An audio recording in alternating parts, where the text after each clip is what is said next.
back chat. If I don't, it comes on. I should be able to see him in the back chat, or he should pop up. All right. All right. So we don't forget. So we live. Let you know, remember we live. Okay. All right. All right. Go ahead. I think that's him. Oh, that's Gabar. Device not connected. Shabbat shalom, Mark. Hey, Shabbat Shalom. What's going on? Shabbat shalom, brother. Shabbat shalom, brother. Shabbat Shalom, Akim. We have another brother join us too. He'll join us in a second. He has a couple of questions. You have a question, you said? Yeah. Okay. All right. Go ahead, brother. Oh, it was Corinthians chapter 2. 2 Corinthians. 2 Corinthians chapter 3. Chapter 3, verse. From the top, like it was in. It had a couple questions and a couple of verses. So I just thought we were just gonna go through the chapter when we did it. So You thought we was gonna do what? because usually, like when we have a couple questions, a couple of verses, I don't remember which verses they were. So I just thought we were gonna cover the whole chapter. You want to go through the whole chapter? Yeah. Okay. All right.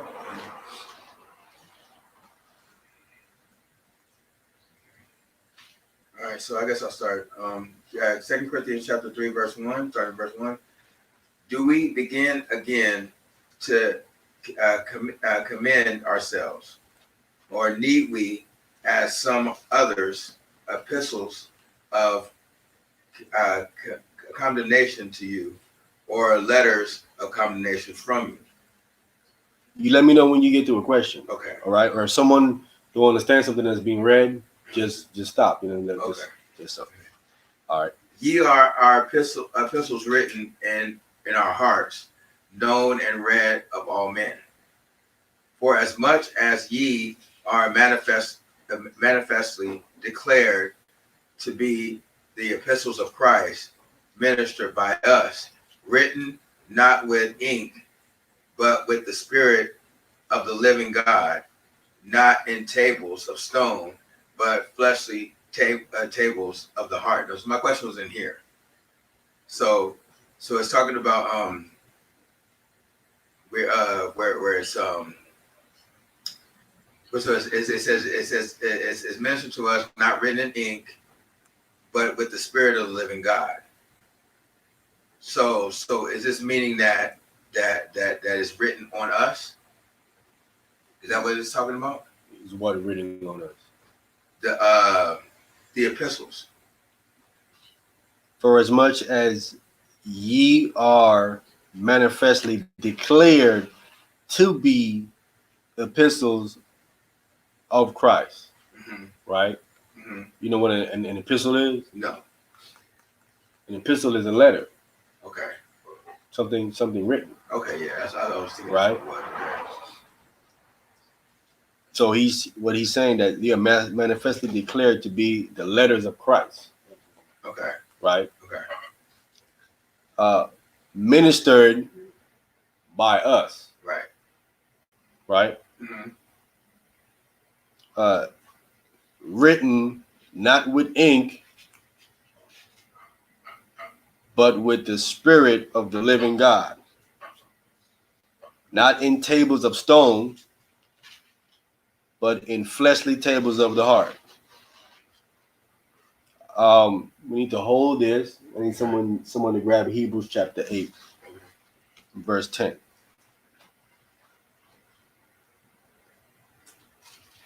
You're going to get Hebrews chapter 8, verse 10. Gabar, anytime if you want to chime in, but you can. So we're going to grab Hebrews chapter 8, verse 10. So your question is, you want to know what's the writing, what they used to write it with, or what? It's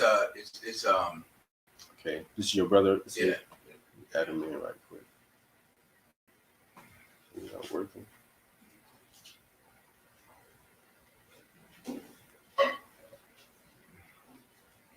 What happened? I don't know. Hey, Shabbat Shalom, brother. You there?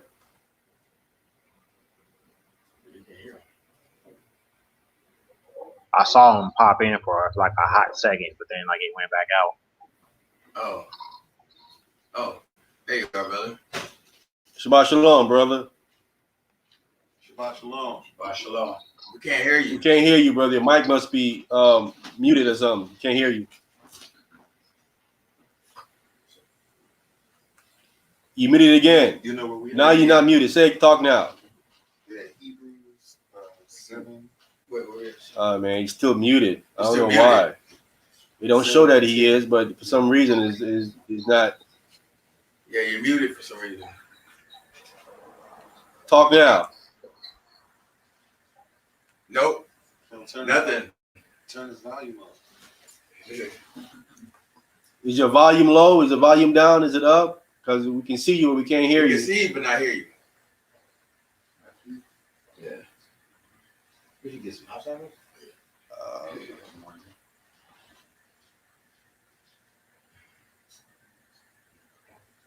Oh, this is crazy.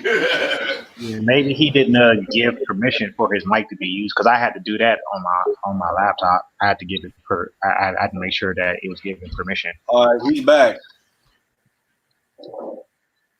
Hello? Yeah, we still can't hear him. You have to give permission on your laptop, I think, brother, to for us to hear you. You got to check your system and have it We gotta go down to the cam mic thing. Was it the cam mic thing? You gotta go down to the right. You're probably on the wrong microphone or the wrong listening thing on the computer. I think he's using his phone. Oh, he might be using his phone. Oh, you on your phone? Yeah. He's on his phone. So how does he do that on his phone, Gabar? I mean, it should have popped up when like right before he signed in, asking for permission.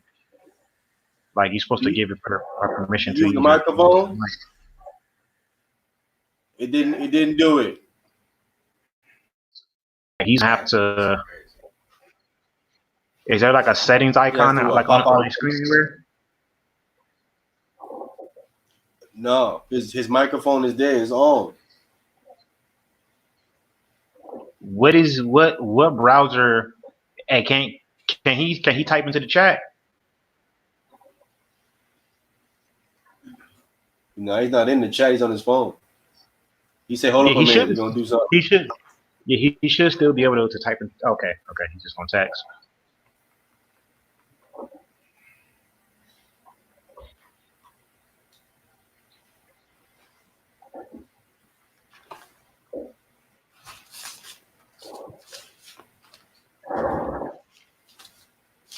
Yeah, I wonder what browser he's using on his phone. Because we can only use Google Chrome or Firefox. I have everything on. I don't know why it's not going through. He doesn't know why it's not going through. What browser is he on? What browser are you on your phone?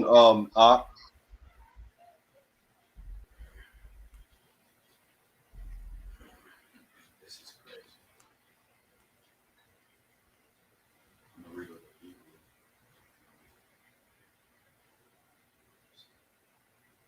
He said Facebook? What does that mean? Facebook? Oh, yeah. Okay, so whenever you sign on, they ask you, do you want to use your Facebook account or your YouTube account? Okay, that's why he uses Facebook. I use my YouTube account. Oh, okay. He uses Facebook. Does he use the Facebook? So if you're on his Facebook account, it's not gonna work. I don't know. I mean, I don't. I just went through YouTube. Whenever they ask you that, I just chose to use my YouTube account. Oh. You have a YouTube account? Does he have a YouTube account? Right. Let's see. That's probably why, because we're on YouTube. He might not. Yeah, that might be the issue. All right, they're gonna switch to YouTube right now. So. Okay.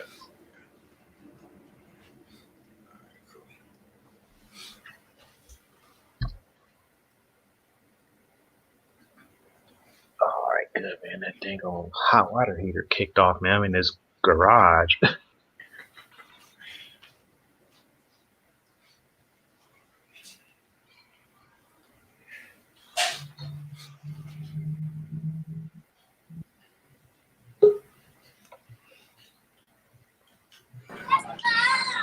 we can hear you now.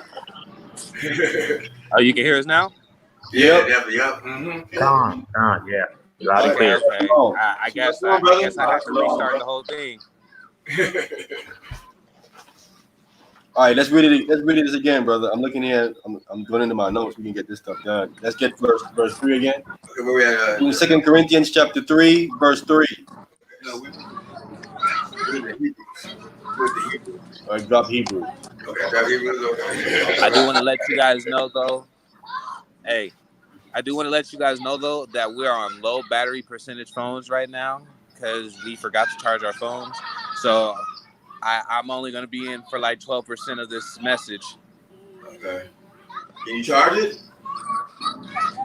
I mean, there's not a charger nearby.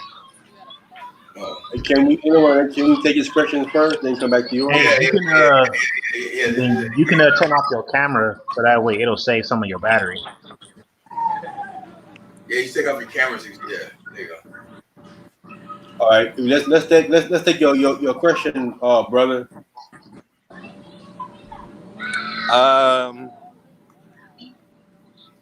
Well, really, what would be shoot? What is a good what is a question? I had a question that I had. Preparing for a child. What does it say in the scripture about preparing for a newborn getting ready to come into the world? Okay. What does it say about preparing for a child coming into the world? Yeah.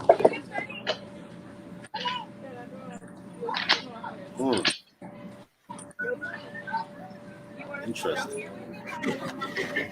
Like as far as like parenting, or I mean like as far as Parenting, nurturing, like as far as parenting, nurturing for the child, you know, making sure everything is kosher.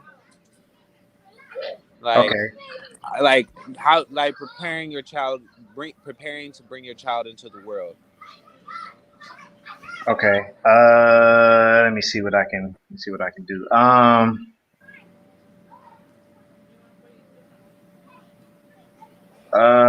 And is this for a son or for a daughter? I've yet to know what my gender is. I won't know until like next month on the 14th. But let's just say it's for a son. Okay. Let me give you the law on what you got to do immediately after the child is born. Okay. All right. Can somebody get Leviticus chapter 12? We'll start there first, and then we can kind of jump into some other things. Okay.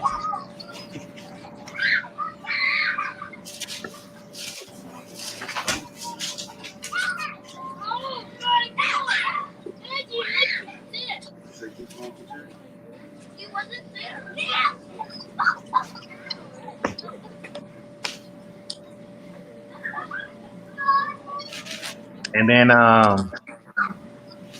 What verse you want? What verse you want, Gabar? we can start from the top. Leviticus chapter 12, starting at verse 1.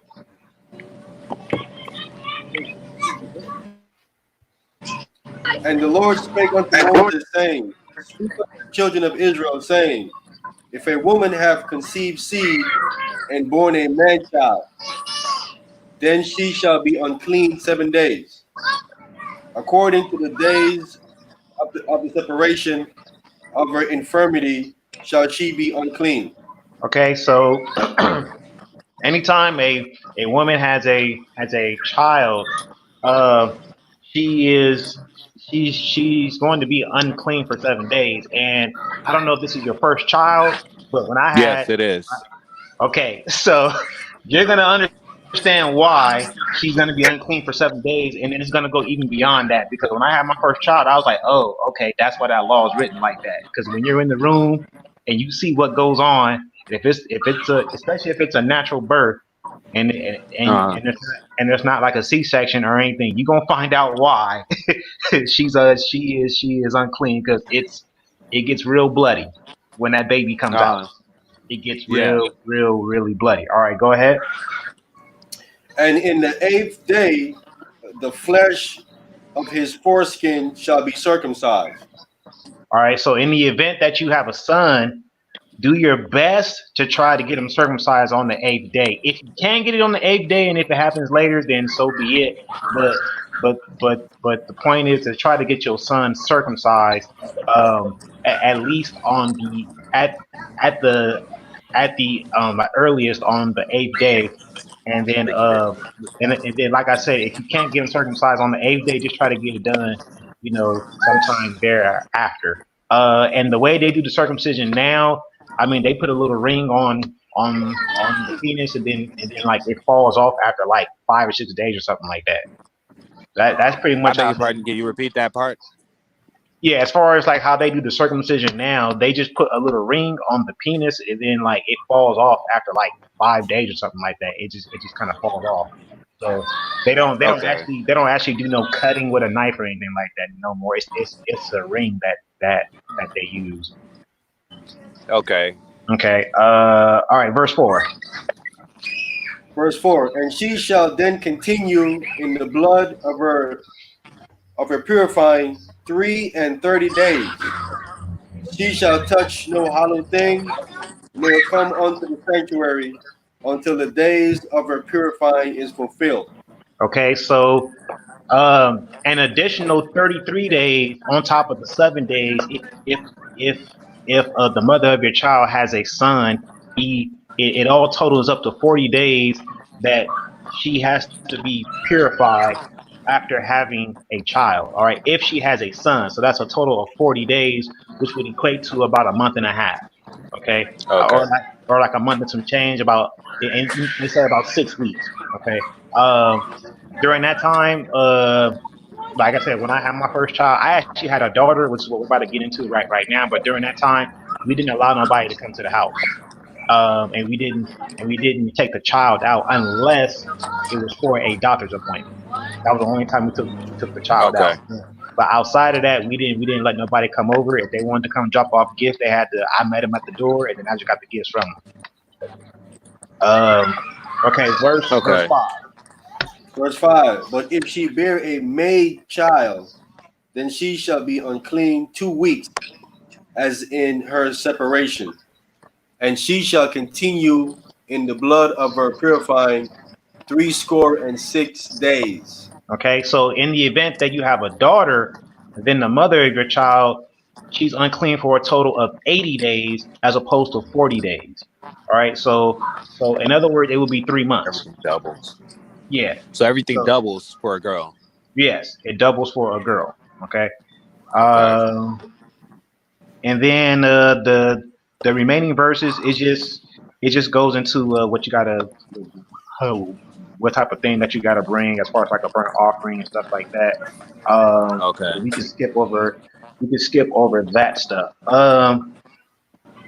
Okay, let's go to Ephesians real quick. I want to say it's chapter 5, but let me verify it. How's it? Hold on. I think it's Ephesians. Let me see.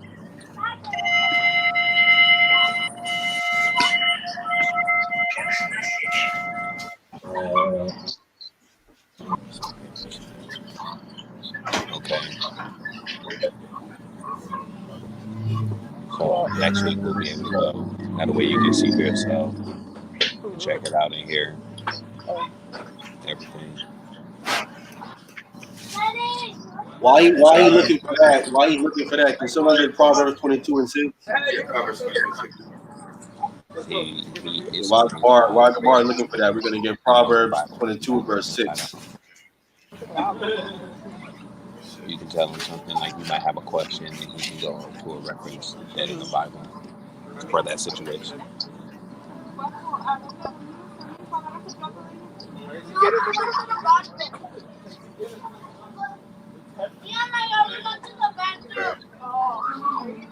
You might want Ephesians 6:4, Gabar. I think that's what I'm looking for. Let me see. Yeah, I'll actually start at verse 1.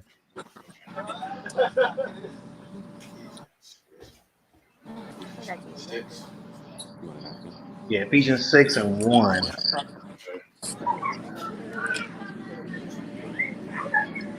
You got it. You got it. Go ahead. I got it. Go ahead. Ephesians chapter 6, verse 1. Children, obey your parents in the Lord, for this is right.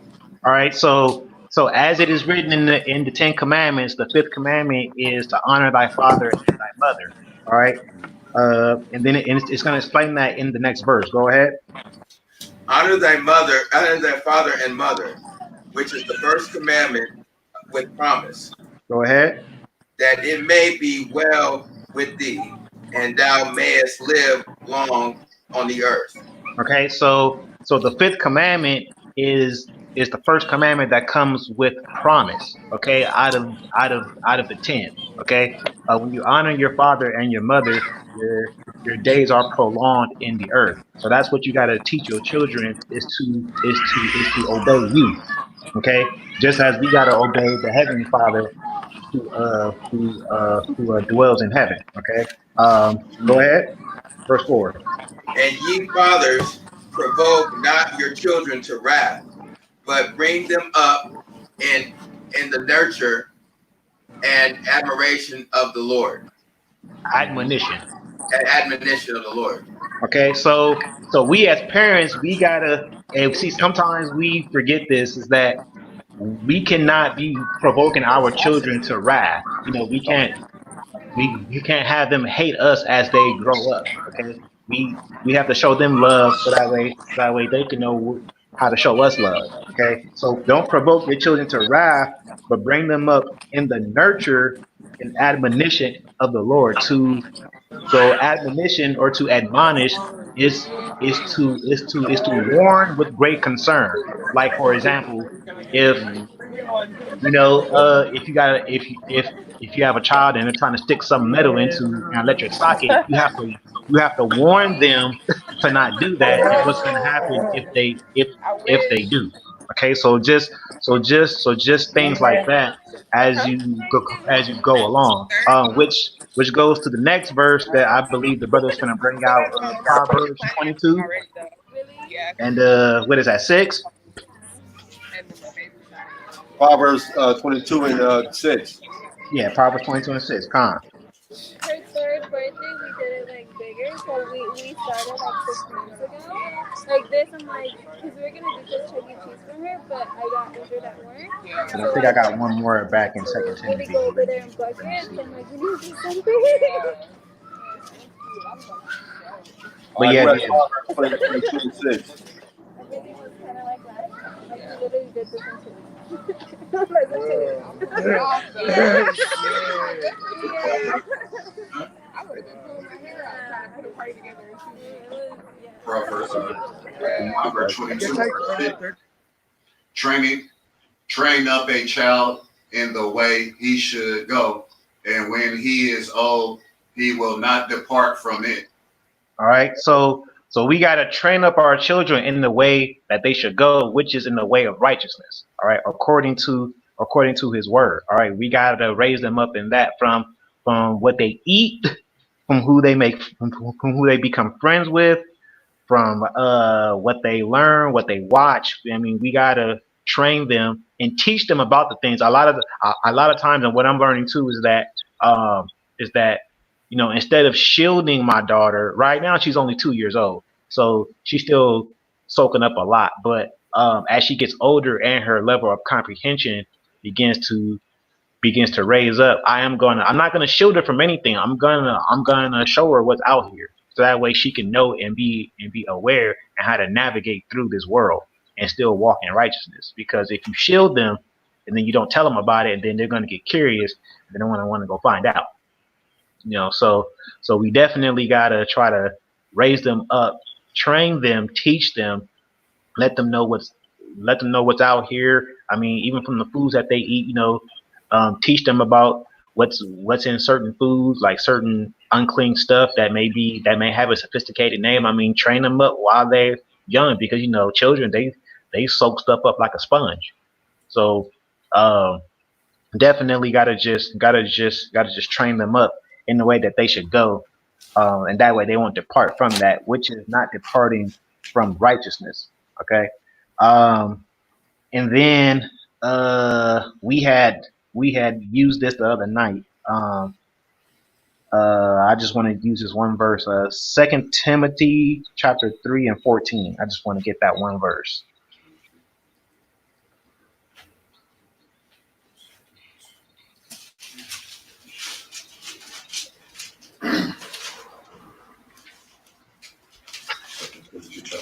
Chapter 3, verse 14.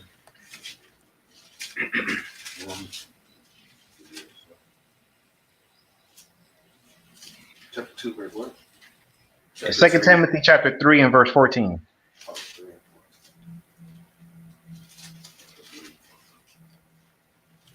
I'll take this one. Everybody there? Yeah. Okay. But continue thou in the things which thou hast learned and hast been assured of, knowing of whom thou hast learned them. All right. All right. Actually get verse 15 also. Okay. And that from a child thou hast known the holy scriptures, which are able to make thee wise unto salvation through faith which is in Christ Jesus. Okay. So we got to teach our children to continue in the things that we teach them as they get older, so that way they can be wise in the scriptures, which will enable them to obtain salvation in that day whenever the Messiah makes his return. Because that's what it's all about, is teaching our children so that way they can obtain salvation. Okay. Because then as they get older, they will then have the tutelage to work out their own salvation with fear and trembling. All right. And have faith in the Messiah. All right. There is some more, but I think that's basically like the foundation of it. When you can go through Proverbs and read all through that as well, like Proverbs chapter 4, chapter 5. I mean, like a lot of the Proverbs, it's actually parents teaching their children. That's how it's kind of written. It's kind of written in that way. Even in Proverbs 31, it's actually a mother teaching her son what kind of woman to look for, what kind of woman to avoid, and so on and so forth. As well as some of the other chapters in Proverbs, it's letting you know about to get ear to instruction and to hear the understanding and things of that nature. But that's all I pretty much have. I know you don't have a lot of time. I know you said your battery was getting ready to go out. So if there's anything else that anybody else wants to add, feel free to do so. Yeah, there's more. Can you hear us, brother? Can you hear us? He's on mute. Yeah, yeah. Okay, my question. Another question is it would it be best to start reading the Bible while the baby's still in the womb? That way, it has a good feeling of what it is looking forward to, or do you wait for it to be born to start letting it know what's going on? I'm trying to think. I Yeah, mean, me and my wife. I mean, I never. me and my wife, we would whenever she was pregnant, with my daughter. I mean, I'm not gonna say like I put headphones to her womb and I played the Bible or anything, but I mean, we continue to read and study, so that way the spirit can always be in the midst all the way through. And then definitely once the child is born, I mean, yeah, I made sure that my daughter's head was covered and that we prayed and all of that. Yeah, yeah. So we made sure that we did those things. And then now, even though my daughter is 2 years old, I mean, she already knows how to spread her hands open and pray. Oh So wow. yeah, at 2 years old, like she's already getting it. Okay. Beautiful. All right, for sure. hey, brother, can you read Second Timothy again where we was? I'm gonna read it and then we're gonna like Second plan Timothy it. verse 3 verse 15. 3 verse 15. Yeah, see? And that from a child thou hast known the holy scriptures, which are able to make thee wise unto salvation through faith which is in Christ Jesus. So Paul is saying that from a child, Timothy has known the Holy Scriptures. I went over this. You look at that word child, it says embryo. the child is in the womb. They rented the child. When the child came out, I know the scriptures that Greek word there is grammar is speaking of something that's written, something that's drawn and written. So when the baby came out, they was teaching them Hebrew, teaching them how to read and write. Mm. So Paul is covering the whole gamut here. When the baby's in the womb, they was reading to the baby the Torah, and when the baby came out, and after he got off of milk, they start teaching them how to read and write, teaching them the Hebrew how to read and write. That's what Paul is saying here. From a Okay. child, this Timothy knowing these things. Okay. Okay. Yeah. I got some other ones here. I want to show too as well. So people like to show these, but you got these ones got to come out as well. We go back to Proverbs 22, and we need to get Con. we need to get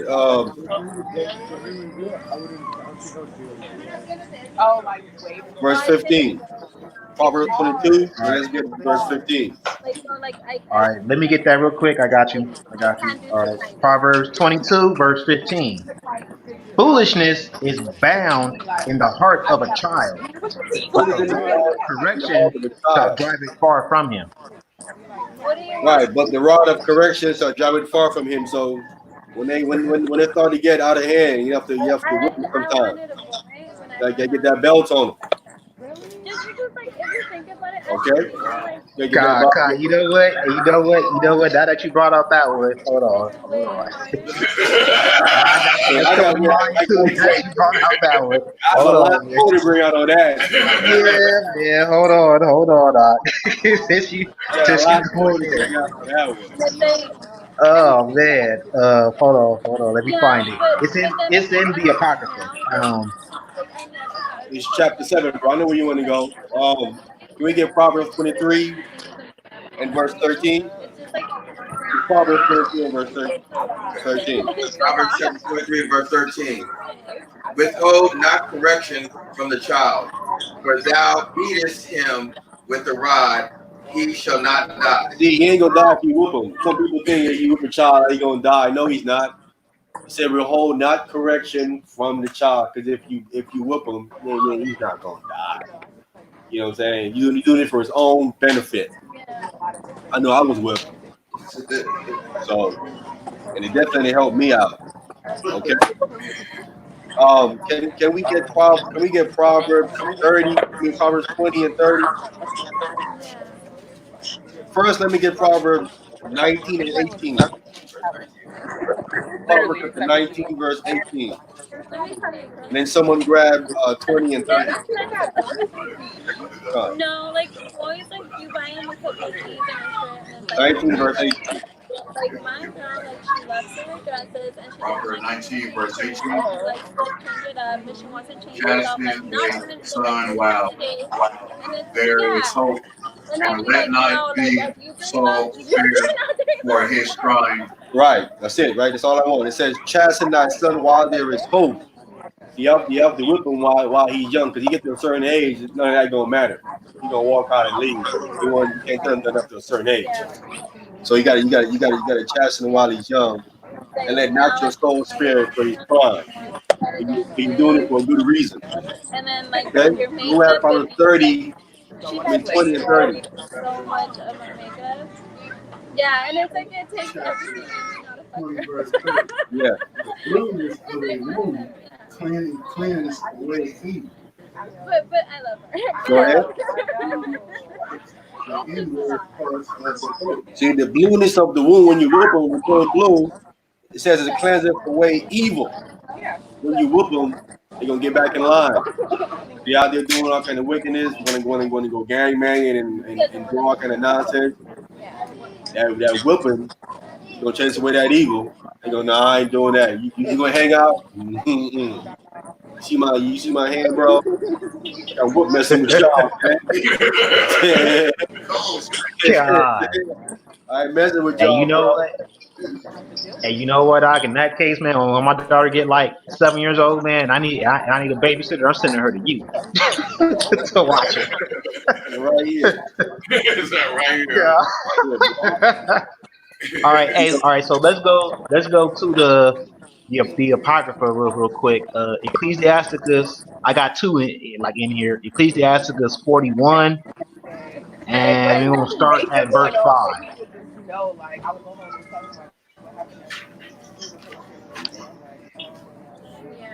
Ecclesiasticus 41, you want to start at verse 1, you said? Verse 5. Ecclesiasticus 41, verse 5. The children of sinners are abominable children, and they that are conversant in the dwelling of the ungodly. All right, so you remember how I was saying earlier about how like my daughter, how she's already knowing how to spread her hands forth and pray. It's not that we taught her, it's that she's watching us. So that's one thing that we gotta be mindful of is the best way to teach our children is through our example. So we can't be sinners because the children are sinners because the children of sinners are abominable children and they that are conversant in the dwelling of the ungodly. Okay, go ahead. The inheritance of sinners' children shall perish, and their posterity shall have a perpetual reproach. All right, so the inheritance of sinners' children, they're going to perish. All right, they're gonna have a perpetual reproach, meaning that like I was always taught, hey man, whenever I was trying to find a wife and everything, one thing one of the brothers taught me was that hey, if you want to know how she is, look at her family. Look at her family and know the history of her family because that's gonna let you know how she is. Okay, so because that's what follows. Okay, so you definitely want to make sure that whatever is perpetuating throughout throughout you and your children is righteousness, so that way that can be known as opposed to having a perpetual reproach. All right, go ahead. Okay. The children will complain of an ungodly father, because they shall be reproached for his sake. All right. So you don't want your children having getting talked about because the parents are bad. And that happens a lot. Like, Uh man, I mean, I work in the schools, and a lot of these cases that I hear, the main thing that comes back is, man, the parents doing this, the parents doing that. Oh, the parents didn't they went to jail. Oh, they was couch surfing. They was doing this. Oh, they was shooting up heroin. It be all kind of stuff, and that be why the children be jacked up in the classroom, and having all kind of behavior. Okay, so because they're upset and they are and they are hurting over what their parents have shown them. Okay, um, from there, let's go to the next chapter, chapter 42, and starting at verse 9. Ecclesiasticus chapter 42, verse 9. The father waketh, the father waketh for the daughter when no man knoweth, and the care for her taketh away sleep. When she is young, lest she pass away the flower of her age, and be married, lest she should be hated. All right, so we as fathers, when we have daughters, man, like as they get older, and this is one of my concerns. Like, man, as she gets older, I'm gonna start losing sleep over her safety. Because I mean, like, she's gonna want to go out and might probably want to do things and all that. Then I got to be like, man, like, I need her to make it back safely. And it may worry me because I do have a daughter. And especially in today's time, man, because our women are getting snatched off the street and all, especially out here in the IE where I live at, man, like the human trafficking is bad out here. So, Wow. I don't even like for my wife or my daughter to go out by themselves like that because of what is going on. So and I have lost some sleep, over making sure that my daughter is safe and that I can provide the care for her that she needs. Um, Uh, All right. So it says, lest when she pass away, the flower of her age. It says, and being married, lest she should be hated. So because you don't want your daughter, you want to be able to give your daughter off to a righteous man, and then they beget children, so that way you can have grandchildren. But you, you don't want your daughter to grow old and lonely and miserable, and also you don't want your daughter to be given to a man that hates her and that beats her. Okay, you definitely don't want that. All right. Go ahead, verse That's 10. facts. In her virginity, least she should be defiled and gotten with child in her father's house. All right, stop right there for a second. So you definitely don't want that either. So Like because I took that's and I was embarrassing, like, man, to have a daughter in your house, and then she gets pregnant in your house while she's still living with you. Like that, that's embarrassing. You be like, ah, man. I mean, and it happens a lot today, but for me, that's like embarrassing because it's like, man, dude, what were you raising your daughter to do? Like, were you raising her to be chaste, or were you just raising her to just let her be at free will to do whatever? So to me that's embarrassing. All right, go ahead. And having a husband, least she should misbehave herself. And when she is married, least she should be barren. All right, so you don't want to have a daughter who's unrighteous, and she's mistreating her husband. She's cheating on her husband and going out committing adultery. Talking bad to him. Getting that crazy sharp tongue. That we know our women can do. So this is why we got to teach them the scriptures, so that way they know how to operate and behave in righteousness, and be with a righteous man, so that way that man's days can be prolonged, as it is written back in Proverbs. All right, go ahead.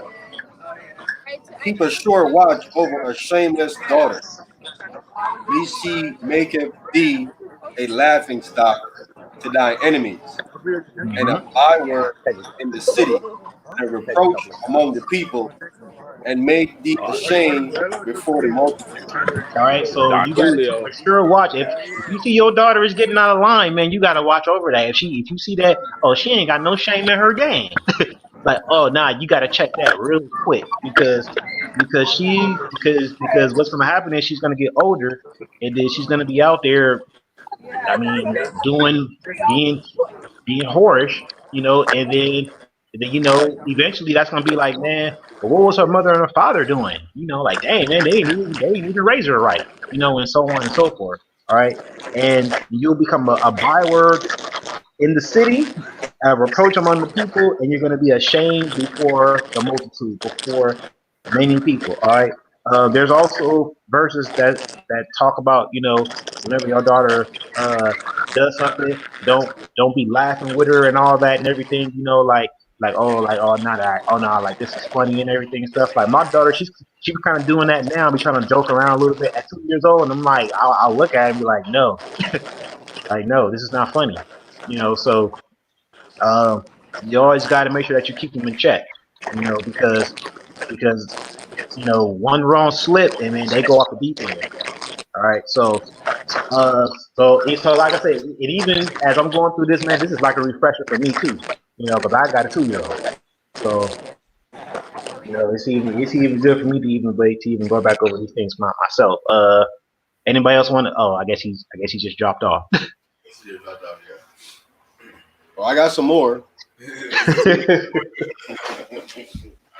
I love it. Let me get the same, not Proverbs. Where we at? We get chapter 7, verse 23.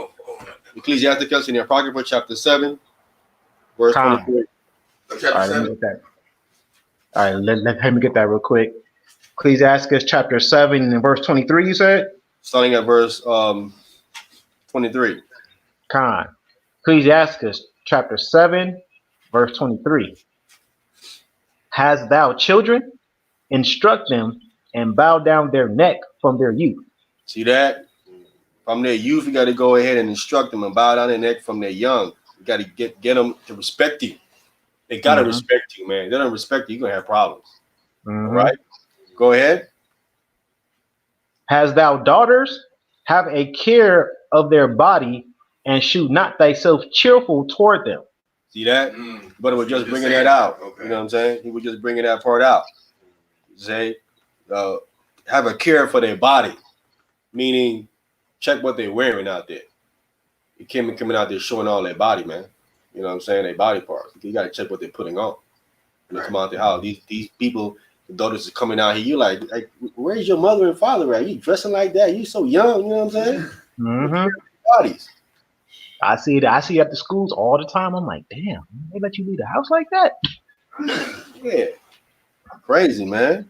You know. Go ahead. Verse 25. Marry thy daughter, and so shalt thou have performed a weighty matter, but give her to a man of understanding. But give her to a man of understanding. See, the father's job is to marry his daughter. This is how it was done back in the day. She don't go pick a mate. She don't know what she's doing. She don't know what she's doing. You know what I'm saying? The father know what he's doing. He been there, done that. You know what I'm saying? He been with his mother so long, so he been there, done that. So the scripture say, marry your daughter. For such you have performed a weighty matter. See, that's a heavy matter, scripture say, that he has performed. But it says to give her to a man of understanding. That's got to be in the Most High law, statutes, and commandments. That's the man of understanding. So that's the man you're supposed to give your daughter to. Go ahead. Verse 26.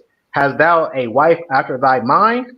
Forsake her not, but give not thyself over to a light woman. See, we dealing with these old simple women, man. You know what I'm saying? Don't want to think of nothing. Just simple minded. You know what I'm saying? Or better yet, carnal minded. You know, you want to deal with no carnal minded sister, man. You want a spiritual minded sister. Go ahead. Honor thy father with thy whole heart, and forget not the sorrows of thy mother. Right. That's for the child. You know what I'm saying? Honor your father with the whole heart, and don't forget the sorrow of your mother, meaning in birth. Man. She went through sorrow with you bringing you forth. Wow. Man. Don't forget the pain she went through. Right. You know what I'm saying? That's what he's saying here. All right. Go ahead. Remember that thou was begotten of them, and how canst thou recompense them the things that they have done for thee? See? You pay them back for them things they've done for you. Right. Bringing you forth and raising you up right. You know what I'm saying? Finding you a man of understanding for the daughter. You know, a woman of wisdom, spiritual minded sister for the man. Man, that's brother. That's hard. You can't recompense something like that if your parents find you a ideal mate. Right. Cause you can do that. You don't know what you're doing. Right. You know what I'm saying? Right. You going off for looks. Oh man, she fine. Yeah, Right. go get with her and find out what you're dealing with there. Mm-hmm. Major headache. You know what I'm saying? Headache. Trying to just go with beauty, you know, you're gonna get a major headache, bro. Man. Let me get one more. Finish this off. Let me get Ecclesiastes 30, the 30th chapter, Gabar. Man, I actually got some more like behind you too. Oh, okay. Go ahead. Okay. Ecclesiastes chapter 30, and where we at? Start at verse 1. Con. Ecclesiasticus chapter 30, verse 1. He that loveth his son causeth him oft to feel the rod, that he may have joy of him in the end. See that? You love your son, man. You always gotta whip him, keep him in check, man. Because you get him in check, he go out there, they take him off. You got to go beat him up, bring him back in line again. You bring him in check, they take him off and they go out there with that nonsense out there, especially now with this TV and social media and all this crap going on. You got to constantly keep him in line, man. You know what I'm saying? Crazy. Man. Go ahead. He that chastiseth his son shall have joy in him, and shall rejoice of him among his acquaintance. See that? You can see your people can look at your son and say, man, he's been raised right amongst your peers and stuff. It ain't like, oh man, your son is a gangbanger, or he a drug dealer, or whatever they say about him. You know what I'm saying? You're raising him right. Go ahead. He that teacheth his son grieveth the enemy, and before his friends he shall have rejoice of him. See that? He that teaches son grieves the enemy. That's one of the things Esau knows about us. He don't want us to teach our children after us. Him that teaches children grieves the enemy. You teaching them right, keeping them in line. They don't want you to teach your children. So you teach your son, you're gonna grieve the enemy. And before his friends, he shall rejoice of him. Go ahead. Though his father die, yet he is as though he were not dead. He has left one behind him that is like himself. See that? Even though his father gone, he has left one behind him, just like him. So keeping that structure alive, keeping that good thing going. You know what I'm saying? So you taught the commandments, you taught your son the commandments. So that keep going. The cycle will break. You know what I'm saying? Go ahead. While he lived, he saw and rejoiced in him. And when he died, he was not sorrowful. Go ahead. He left behind him an avenger against his enemies, and one that shall requite kindness to his friends. See that? So you left behind a child that's not going to be talking crazy to your friends. You know what I'm saying? You talk good to your friends. Your friends will say, man, your father raised you right, man. You level-headed, man. You're not here in the streets acting crazy. You know what I'm saying? So they can have joy of him afterwards. So they can, because many of the time they'll tell you, man, dude, just like your father, man. You know what I'm saying? He raised them right, man. You know what I'm saying? When they're speaking of him in a good sense, you want to speak of that in a bad sense. You know what I'm saying? Right. That's the apple didn't fall. That fall from the tree stuff. Yeah. All right, Gabar, go ahead, man. Go ahead, Gabar. You have something else? Man, you can keep going, man. We got to keep going on this. Go ahead. All right. Verse 8: A horse not broken becometh headstrong, and a child left to himself will be willful. I'll get that to you, bro. Go ahead. I'll get that to you, man. I'll read for you. Go ahead. All right. So basically, it says a horse not broken becometh headstrong. So if you don't break that horse down into submission, they're gonna buck up against you. That's what it's comparing to, a child that's left to himself, and you don't break that child down so that way you can build them up. Because the minute they start getting out of line, they'll just go do things willfully on their own. All right, so you definitely, and they'll be headstrong to the point where they trying to fight you, and next thing you know, you want Maury Povich or something. You're one of these talk shows talking about, my child is out of control. I don't know if they still have shows like that, but they do. Yeah, man, you that's gonna be you if you don't break that. All right, verse 9. Verse 9. I get verse 9. We skipped 7. We didn't get 7. Oh yeah. Verse 7. Yeah, he that I get it. Come on, let me get it. You go ahead and break it down. I get it. All right. Verse 7. He that maketh too much of his son shall bind up his wounds, and his bowels will be troubled at every cry. Yeah, you can't be babying your child, especially as they get older. You know what I'm saying? It's like, man, all right, you fail. All right, tough it up. Even with my daughter, man, she started crying. I'm like, man, why are you being so dramatic? Come on, for real? Because you can't get the snack right now, really?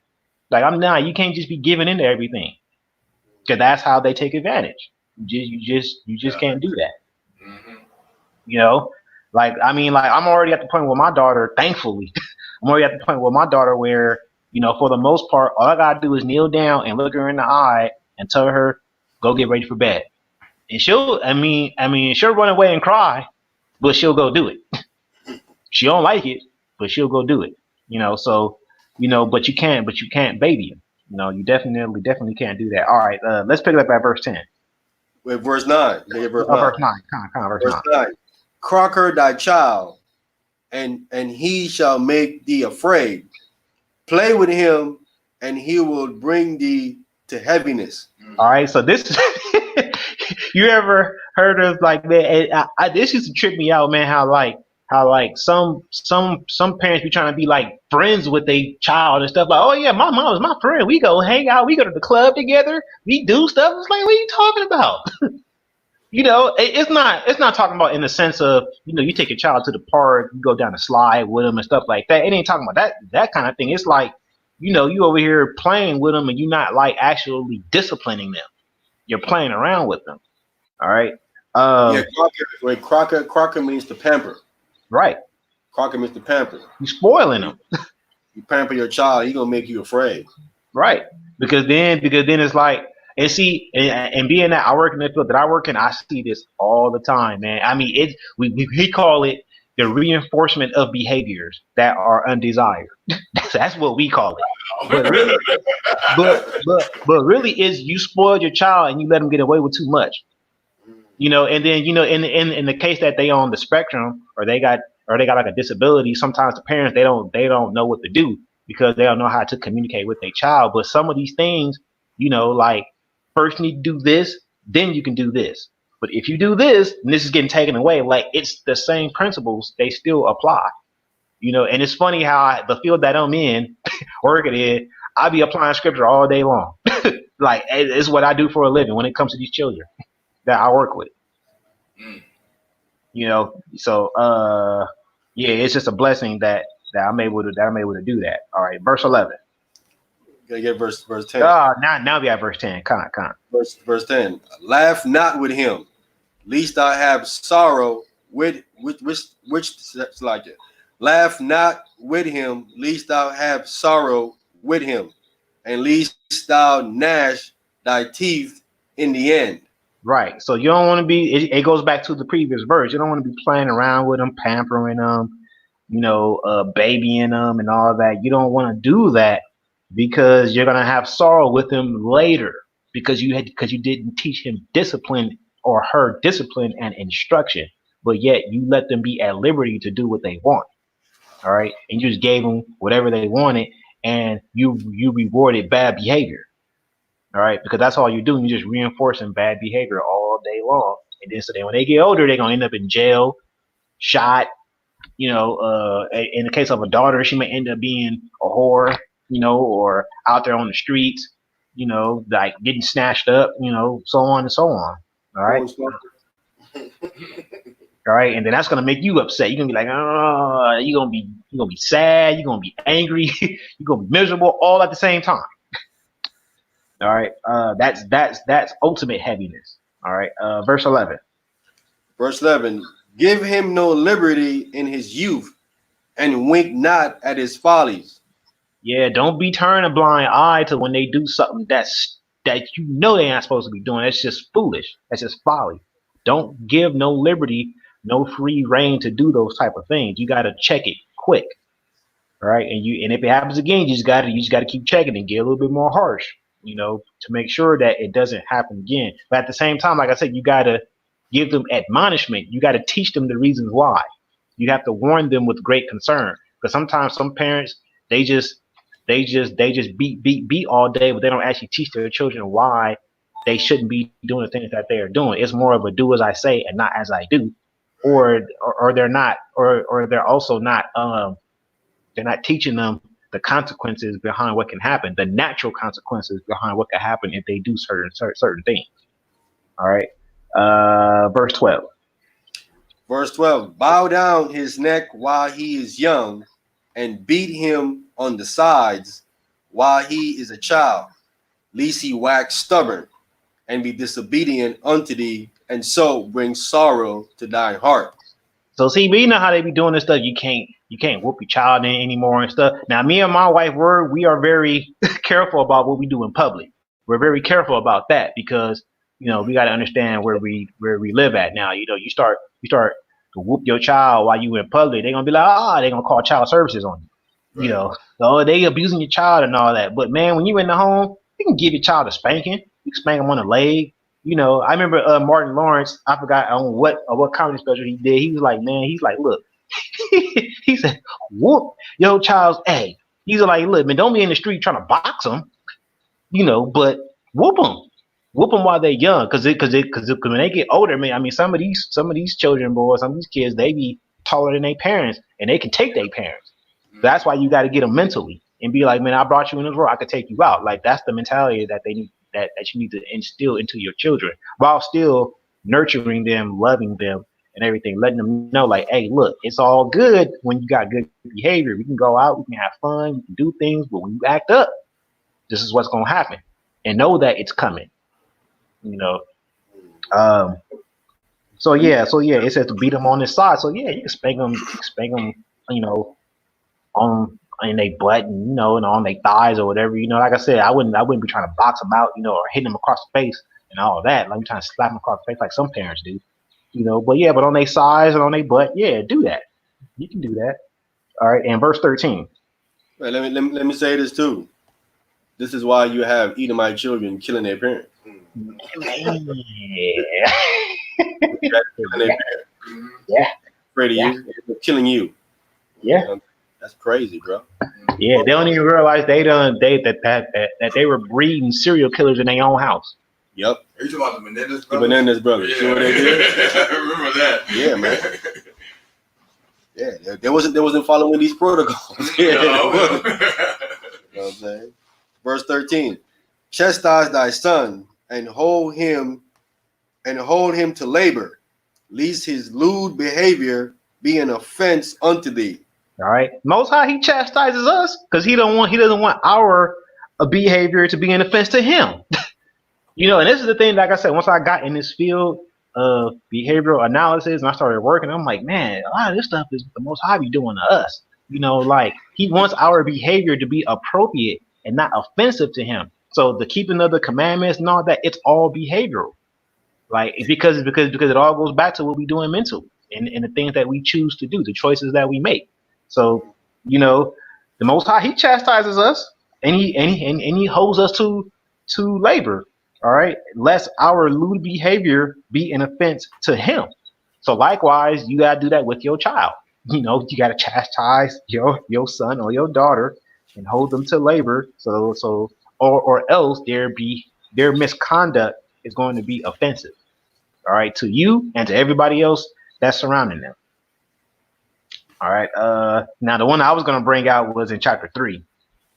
Chapter 3, starting at verse 1. Same book, Ecclesiasticus. Con.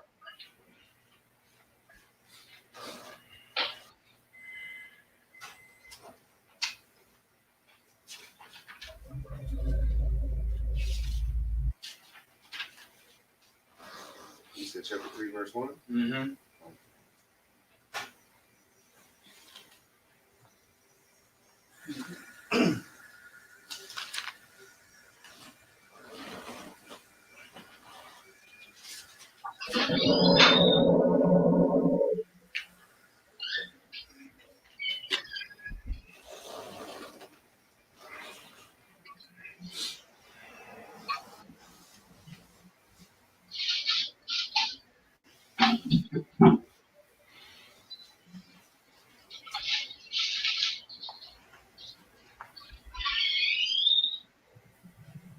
Anybody who hasn't. Okay, I have it. Ecclesiastes chapter 3, verse 1.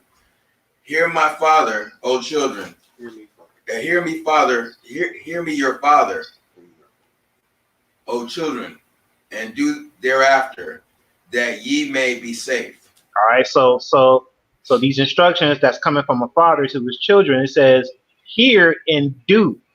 All right. So same thing. Don't be a hearer of the word only, but also a doer. It's the same concept. All right. This is what we gotta teach our children. You need to hear and do what I say.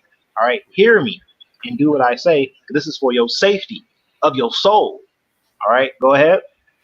For the Lord hath given the father honor over the children, and hath confirmed the authority of the mother over the sons. All right. So the mother and father, they got authority over the children. That comes from the Most High.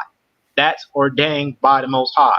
All right. That's the order that he set up. It's the Most High, Hamashiach, Yahushai. Then it's the husband, it's the mother, and then it's the children. That's the order that is set up. So the children are under the authority of the mother and the father. All right. Go ahead. Whoso honoreth his father make an atonement for his sins.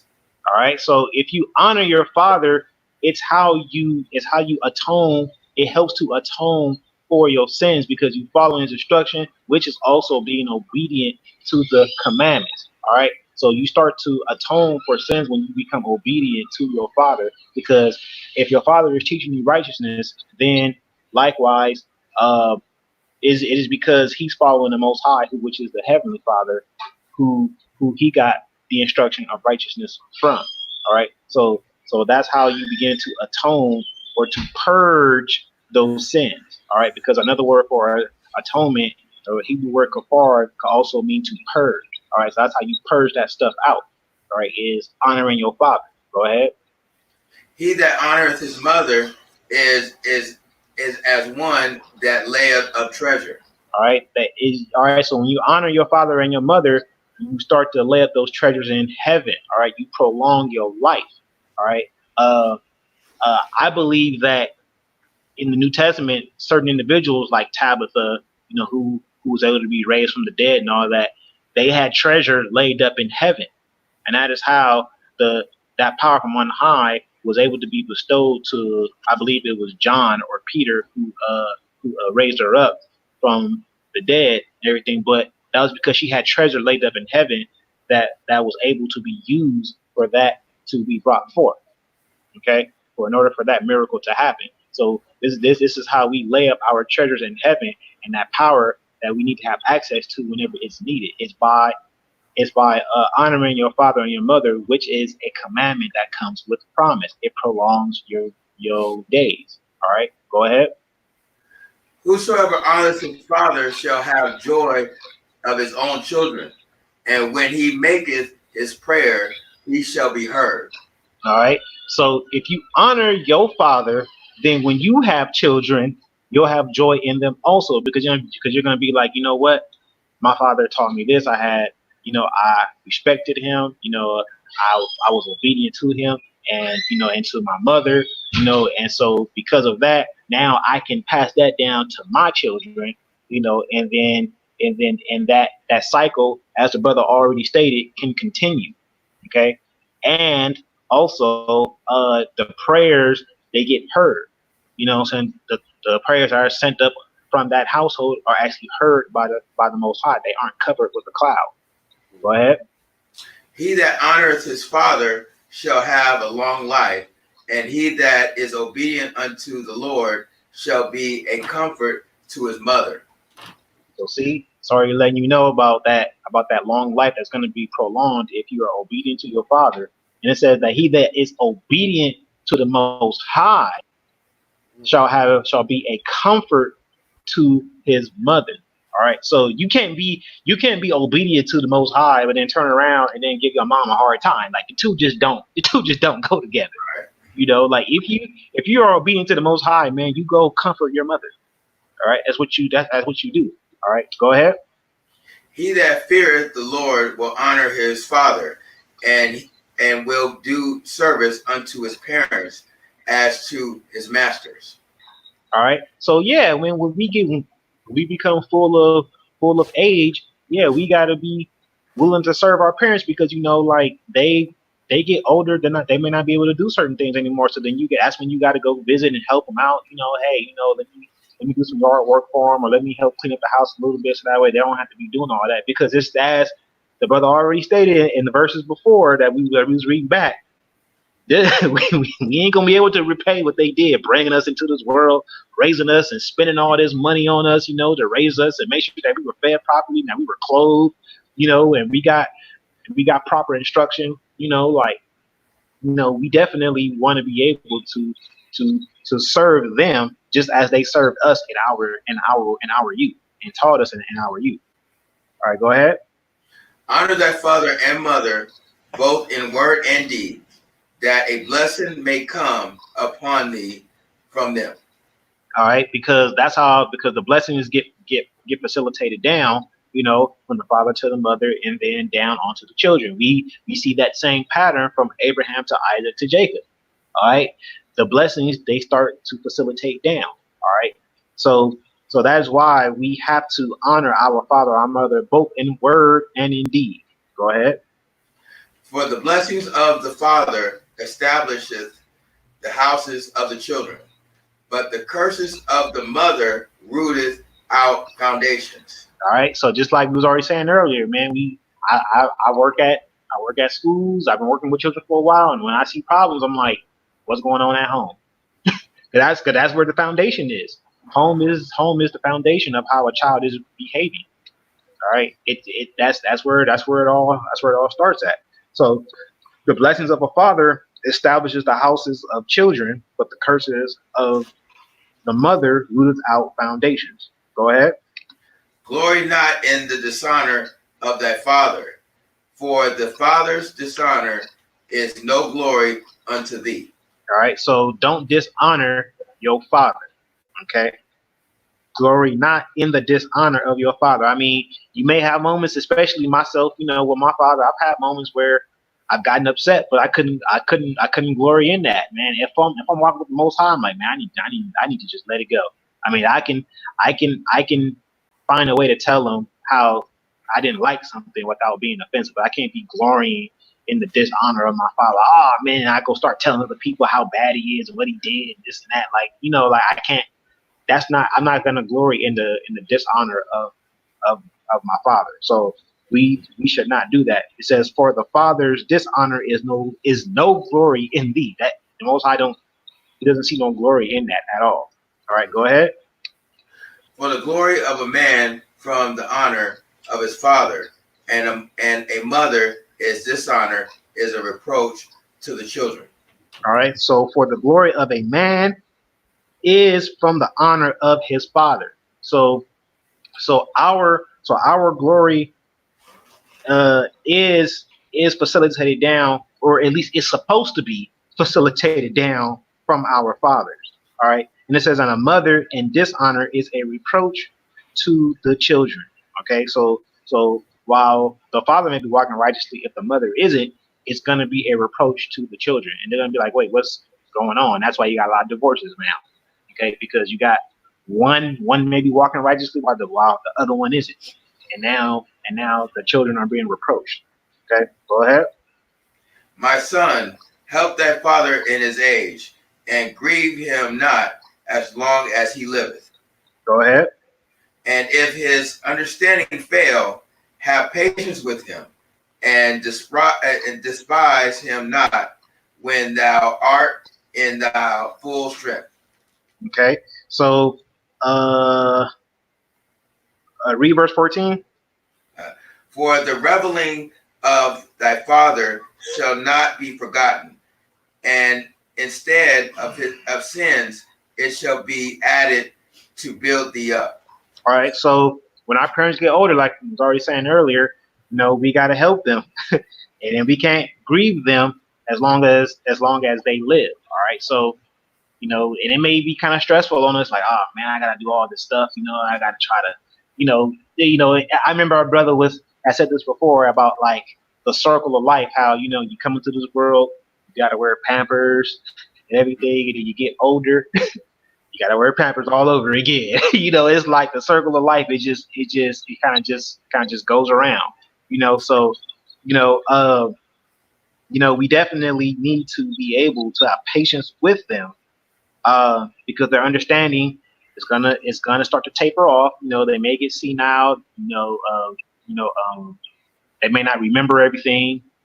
So I mean, we just gotta have patience with them because they've gotten older, and this is just a part of the process of the circle of life as this fleshly body deteriorates with age. Okay, and it also says, for the reliving of thy father shall not be forgotten. Okay, so Most High, He remembers. All right, you was trying to, help keep your father going, for as long as you could. You was patient with him and everything and stuff. So you still giving your father or your mother honor even in their old age, because you're still trying to keep them at as much strength as you could possibly have. While you are at full strength still. When we're in our 20s, 30s, 40s, and even 50s. Okay. Two more verses. Verse 15. Verse 15. In the day of thine affliction, it shall be remembered. Thy sins also shall melt away as the ice in the fair warm weather. Right, because you're gonna have so much. You're gonna have to be focused on your parents so much that you're not gonna have no time to be out here sinning. So it's eventually all that stuff is just it's not even gonna matter to you. It's just gonna fade away. Like what you was doing before, or what you may have thought about doing, what you might have gotten tempted to do, it's not even gonna come to your mind because your focus is gonna be on taking care of your parents in their old age. All right, go ahead. He that forsaken his father is a blasphemer, and he that angereth his mother is cursed of God. Right, because you are disobedient to one of the 10 Commandments, which is honor thy father and thy mother, that thy days may be long with thee. All right. So with that, that's all I got on that. All right. Let me get Hebrews chapter 12. Someone get Hebrews chapter 12. Start at verse 5.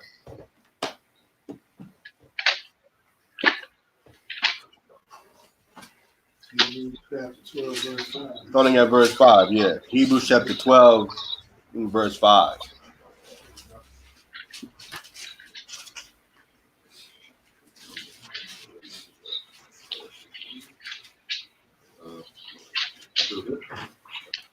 Who got Hebrews chapter 12, verse 5? Starting at verse 5. I'll check this one. All right, you need to talk loud. Okay. Yeah. Hebrew chapter 12, starting at verse 5. We all there? Okay. Con. And ye have forgotten the exhortation which speak unto you as unto children.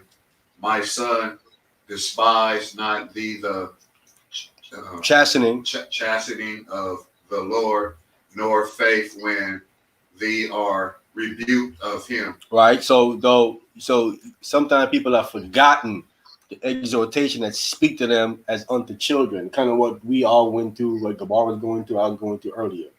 All those things are exhortation. And when speaking to someone as a child, sometimes people be forgetting those things when they get older. Don't be forgetting how you was taught and raised up. Sometimes you forgetting those things, right? And it says, my son, despise not the chastening of the Most High, nor faint when you are rebuked of him. And he's going to tell you why. Go ahead. 6. For whom the Lord loved, he chastened and scourgeth every son whom he received. See that? Who God loved, he chastens them. That's why if you're out here sinning and God ain't correcting you, you're in trouble. It's saying he don't love you. Who he loved, he chastens.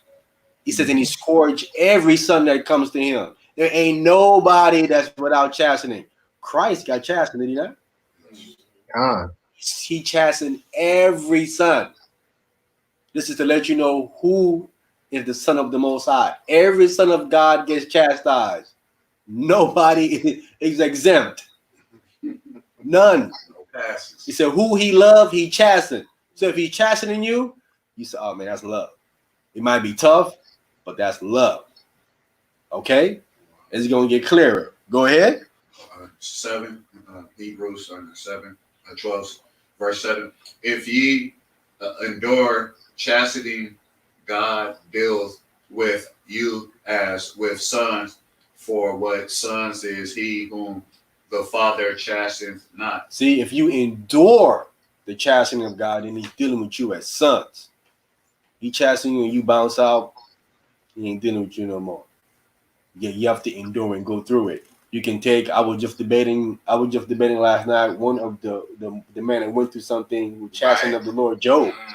Job went through it. Most men can't deal with that. He's dealing with him as after a son. You know what I'm saying? See, people try to make a claim that we can't make an argument for that man being an Israelite. I can make an argument right here. Being chastened the way he did, he did it with him after what? After a son. Do you know what the name Israel means? He's a son of God. I can put scripture to make a case for Job being an Israelite. Many cases. This is one of them right here. Yes, sir. Wasn't Job go way back? Like Yeah, Joe go back to the time of when we was in Egypt. When we was in Egypt, that go back to that time. Okay. That's 250 years. So, if you endure chastening, God did it with you like after sons. Okay, go ahead. Okay. Starting at verse 8. Yeah. But if ye be without chastisement, whereof all are partaken, then are ye bastards and not sons. See that? If you are without chastening, if you ain't getting chastised by the Most High, then you are a bastard. Okay. And this Greek word is nothros, nothos, and this word means illegitimate, base born, okay, born not of lawful wedlock, okay, but of a concubine or female slave. Right. Let's break down what a bastard is, okay? That's pretty much the same as like almost like. I mean, it's not the same as the English version, but it's similar. Definitely. Read that one more time. Not of lawful.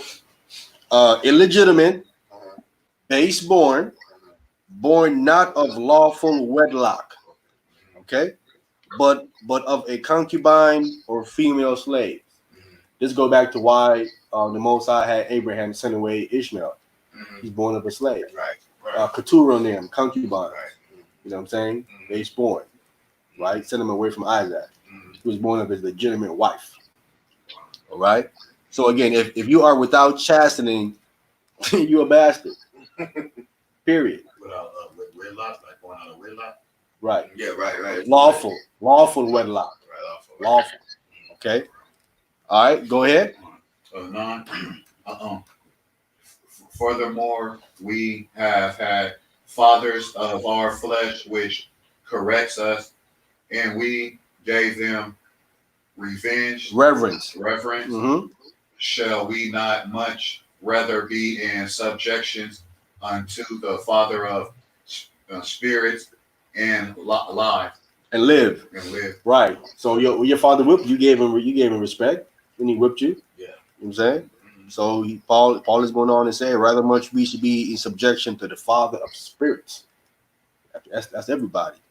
Right. And that's how a lot of these brothers, man, end up dead, man. To be honest with you, because they be thinking that like they can just go out here and do whatever, and when the Most High is trying to chastise them, they don't learn their lesson. They just continue on. They like, man, I'm going through all this, whatever. I'm a do me, and then they end up in a body bag. Yep. The Most High stop dealing with them as sons. Mm-hmm. When you getting chastised, the Bible tells you check yourself to make sure you're on point. Because it could be you. You could be the problem. Check yourself to make sure it ain't you. Right. Yeah. You know what I'm saying? Then if it's not you, then you be like, okay, I'm getting chastised, I'm getting tested or something, so I have to endure this. But you got to first make sure it ain't something you're doing. You getting chastised for. People don't do that. Something's going wrong. I'm talking about someone hating. It'd be you getting checked. Someone hating. No, you the problem. Check yourself. All right, go ahead. Verse 10. Come. For thee, verily, for a few days chastised us after their own pleasure, but he for our profit, that we might be partaking of his holiness. See that? You chasten for a few days, by appearances, but God is chastening us for our profit, that we might be partakers of his holiness. Everybody in here, if you want to continue in this, it's coming. I'm telling you, it's coming. It's coming. Get ready. Get ready. It's coming. Get ready. I mean, shoot, even me being back out here, man, like I'm not back out here by choice.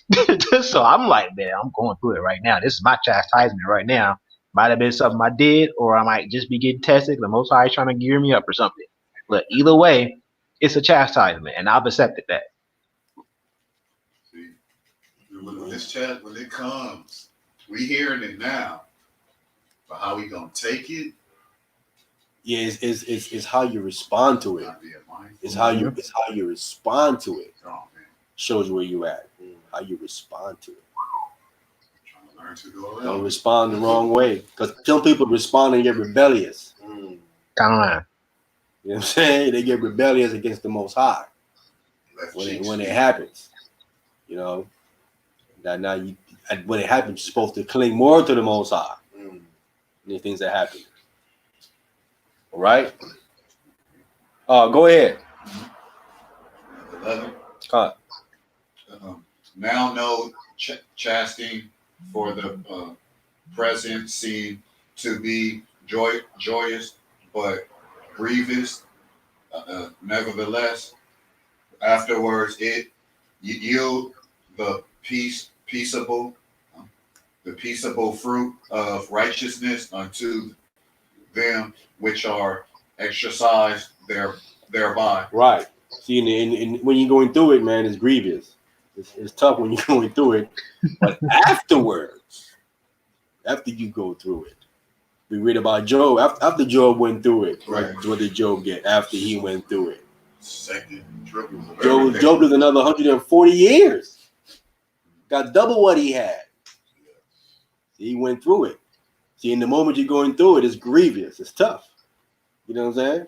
I know he can attest to it. He can attest to it when they're sitting up here roughing through them prayers. You got tough to them prayers, bro. You got to rough through them prayers. But once you master it, watch. You're gonna see once you master it. You know what I'm saying? You're gonna see the fruits of righteousness, how that prayer is gonna help you when you really need it. It's gonna yield fruits for you once you master it. You know what I'm saying? All right, go ahead.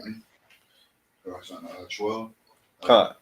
Which for lift up the hands which hang down, and the feeble knees, and make strength path for your feet, lest that which is lame be turned out of the way, but that it rather be healed. Okay, we stop right there. All right. So wherefore lift up the hands which hang down, and the feeble knees. All right. So he's saying, get up, man. Do something. You know, be active. You know what I'm saying? With feeble knees, get busy. Feeble knees mean weak. Yeah, weak, feeble. Yeah. Lady legs. Yeah. What do you call them? Chicken legs or something. Yeah. Little knees. There we go. That's it. All right. Is there any question on this? Any other questions? We about to shut down in about a half an hour. Getting ready for this fight. You ready to pop off her at 6 o'clock? You want to pop off? Yeah. I have. We out of water. We out of who? Water. I mean, I still got 2 big bottles of water sitting on that table, but I want small bottles too. Do we have some drink too? There's some drink, but I guess some. Okay. All right. You about to go now? Yeah, about to go right now. Okay. Let's get back to the brother question. We had to skip your question because of the brother. Yeah. He couldn't stay too long because of his. I think his phone probably just went out with the power home. Yeah, right? yeah, Got off. Okay. When he gonna be able to come out here? He said probably like a couple weeks, like 2 weeks, and he's ready to come out here. 2 weeks. If he can, he might have a baby, man. He got to be with his wife because she's gonna be unclean for like 40 days and all that. So. Right. You know what I'm saying? We don't expect him to make no moves like that. Right, definitely.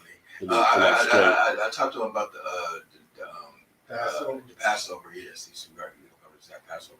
Okay. Yeah, So make sure he get a situation with his wife and his baby straight. You know what I'm saying? Yeah. Or passive purification, circumcise his child on the 8th day. You know what I'm saying? Get all that straightened out. a boy. He doesn't know. Well, if he's having a boy, get that straightened out. Yeah, he gets But sometimes they won't. So the doctors tell him, if he tell the doctors he want to do it right away, after 8 days, they'll do it. At the 8th day, yeah. Yeah. They'll do it. Yeah. He can schedule it, like, you know what I'm saying? Like, sure, like, you can schedule it. If they want to do it, you can find someone who will do it. Mess with them doctors, man. You want to violate laws, most laws. Because now they're trying to outlaw that stuff. What? Now, circumcision. Man, they trying to outlaw a lot of stuff, man. I mean, they like even like with your daughter, man. You can't they trying to outlaw. I know, like in New York, they're trying to outlaw if you want to take your daughter to get a not a virginity check. You could do that? Yeah, you can do that, but but they trying to outlaw it because Ti he came out saying how he still takes his daughter to get a virginity check. Oh, wow. I would do that too. I didn't even know That caused a big uproar. So now they trying to pass laws and all that stuff. Wow. I didn't even know you could do that. I'll be doing that. That's I'll be doing that every week. I'm like, Said she being tampered with. well, no, I mean, but Virginia, they say she had sex before, you know what I'm saying? I mean, yeah. Yeah, like all they gonna do is see if she still got her hymen. Okay. Yeah, that's all they gonna do. Okay. They don't know what all that is, Gabar. That's they don't know what all that is. Hey, I mean, look, man.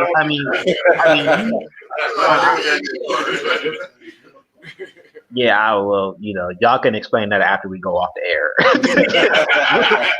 we can go into that after we stop being live. So. Yeah. All right, bro. You got a question?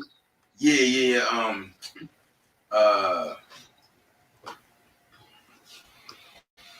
It's 2 Corinthians, right? Is where you were? It's 2 Corinthians chapter 3, yeah. Oh, it's able. Okay, let's go back there. Can we read verse 3 again? Yeah, verse 3 again. Okay. So, 2 Corinthians chapter 3, yeah. Yeah, we gotta close out in about. You said 6 o'clock it starts. Yeah. So about half an hour, something like that. Yeah. Okay. Yeah. Okay, yeah. So 2 Corinthians chapter 3, verse 3.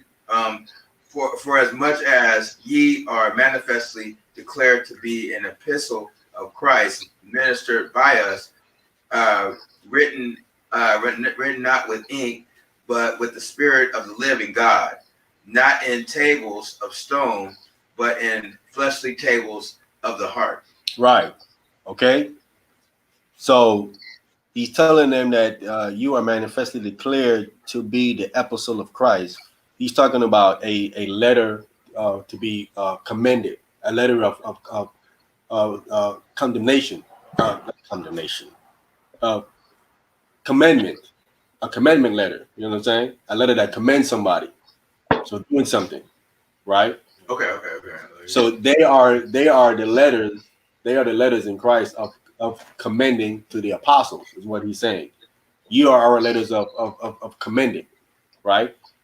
Earlier, remember when you begin with the first verse, he talks about, it said, verse 1, do we begin again to commend ourselves? Or need we, as some others, epistles of commendation? Meaning we need letters to someone to say, oh, this person here is an apostle, or this person here is so-and-so. Oh. Do we need some kind of proof of who we are? Is what he's saying. Right. Do we need any of that? You know what I'm saying?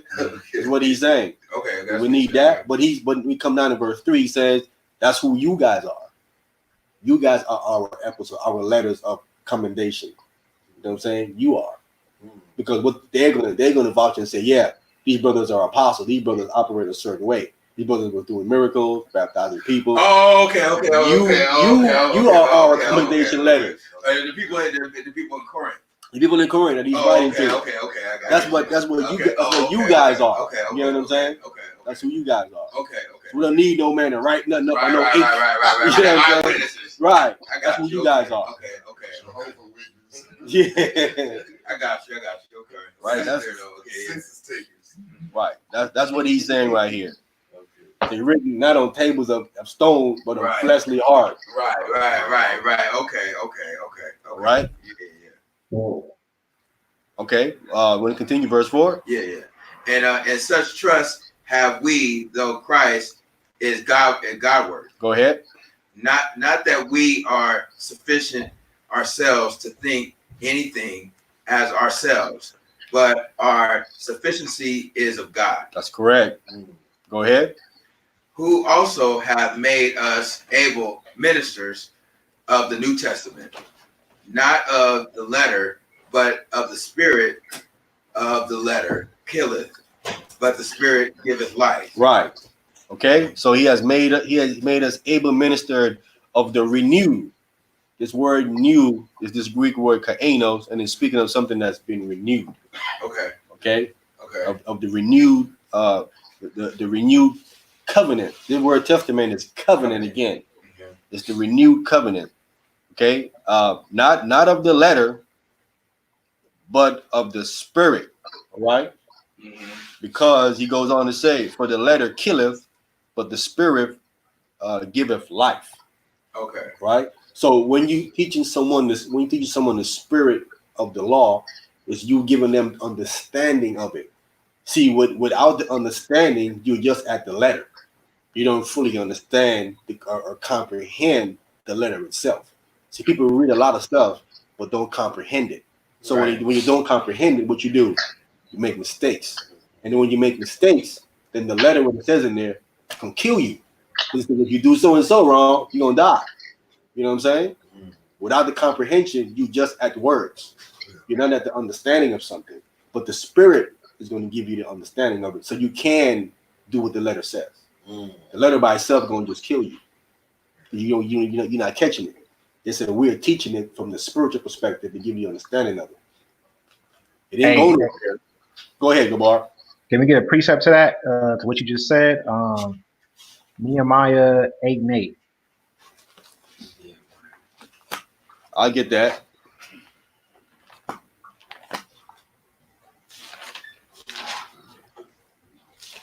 Nehemiah chapter 8, verse 8. Where's Nehemiah? It's in the middle of the book. Okay. I'll wait till these brothers get there. Because you guys not as fast as us. We be on the fast. They pull a scripture. Next second, someone has it. Brothers back in the day, we didn't play around. We was on it like quick. In the words of Yabana's favorite boy, Zabak, gotta be quick with the sword. Quick with the sword. In Chronicles, not Chronicles. In the beginning of all of that. The Nehemiah, where we at? Nehemiah where? Nehemiah chapter 8, verse 8. Okay.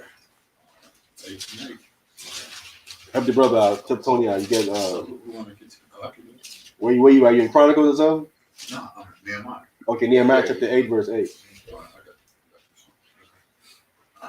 Nehemiah chapter 8, verse 8. Nehemiah chapter 8. I got it.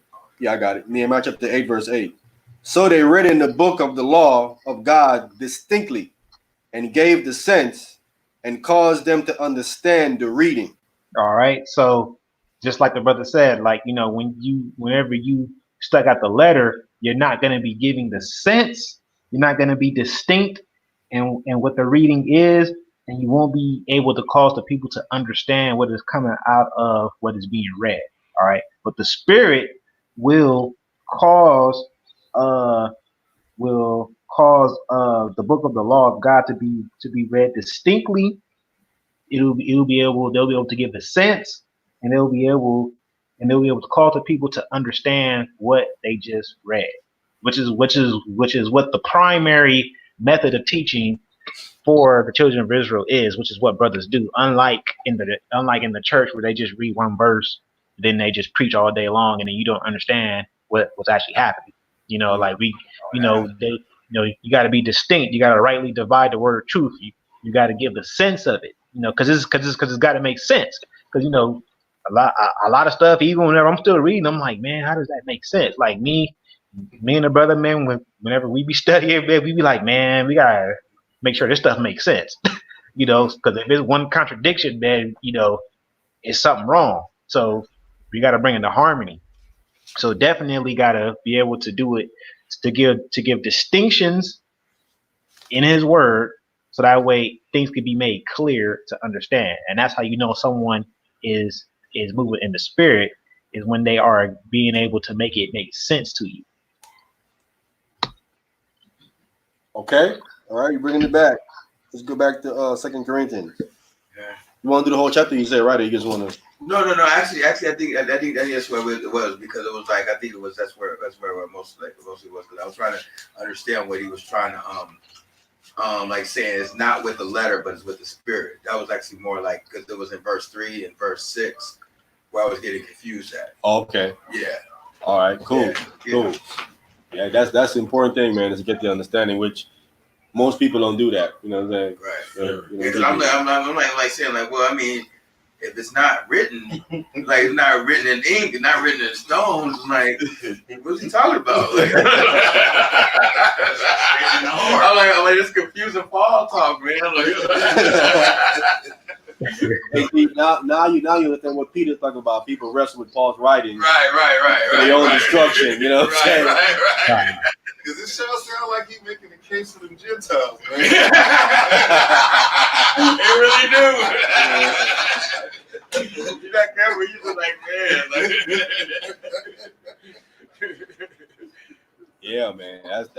That's where these Christians is. You know what I'm saying? That's where these Christians is. I call them part-time Christians, man. You know what I'm saying? They, to me, they're part-time Christians. You know what I'm saying? Part-time Christian. Yeah. That's his voice. They are quote unquote Christians on Sunday, but during the week it's somebody else. They ain't on Sunday. He went for that hour on Sunday. Right. Christian time. So-called. They're up in there jumping on one leg and rolling. See how That rotate on that nonsense up in there is. Women in there half naked. Dude got muscle shirts on. That's a club. You know what I'm saying? That's a club. Right. Leave a club at night and go to a club in the morning. You know what I'm saying? Professional club though. All right. It's crazy up in there, bro. In Christian time, you're wrong. It's the God hour.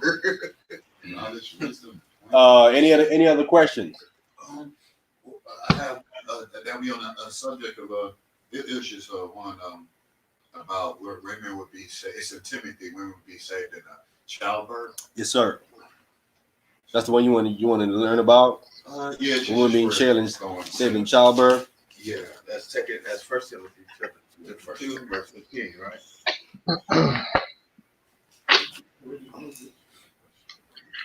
Romans. It's Romans, right? 1 Timothy chapter 2. Oh, okay, yeah, okay, I know. First Timothy chapter 2, verse 15. Notwithstanding, she shall be saved in childbearing if they continue in faith, in charity, in holiness, and sobriety. But that was going back to like honor the mother, for when she had childbirth, like to keep in memory and stuff. No, she's gonna be saved and bringing forth children in the future. Childbearing, bring forth children to keep the race going. Keep the race going. We got to read up though. We can start at verse 9. Yeah. Okay. Timothy Chapter 2. Chapter 2, verse 9. Yeah. In like manner also that women adore themselves in moderates a pearl with shamefulness and shamefacedness and sobriety, not with rotted hair or gold or pearls or costly array. Right. Costly array. So this is how women are supposed to adorn themselves with modest apparel. Modest means respectable. Okay? Respectable apparel. Something becoming of a woman. Right? That's showing all that stuff. In modest apparel. With shamefacedness. Right? With respectful, pitiful women, you know what I'm saying? The women back in the day didn't look a man in his face. They look a man and look down, you know what I'm saying? Have some kind of respect. Women today think they're even, bro. This is not how the Most High set this thing up. They're not even equal, man. above. Yeah, man. Especially if you ever had a woman as a boss. Yeah. It's ladies first. You know what I'm saying? We're listening to Queen Latifah now. It is first. Ladies second. Ladies.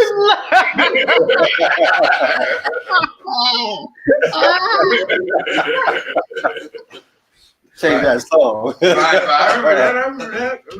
Going crazy. Oh Oh man, that's funny right there. That was funny. And sobriety. Sobriety is with sound judgment and self-control. Right. So that goes in the same thing as temperance, right? Right. Right. Most of the women don't have sound judgment, man, or self-control, bro. You know what I'm saying? Oh no, not at all. Most That's why they of got them to today. be watched. That's why they got. You know what I'm saying? Yeah. Yeah, man, it's bad, bro.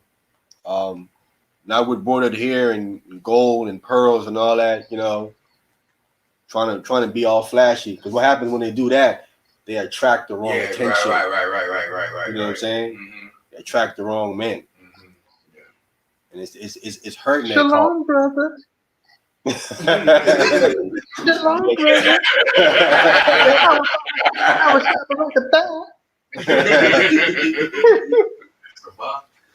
Attract men like Zabak.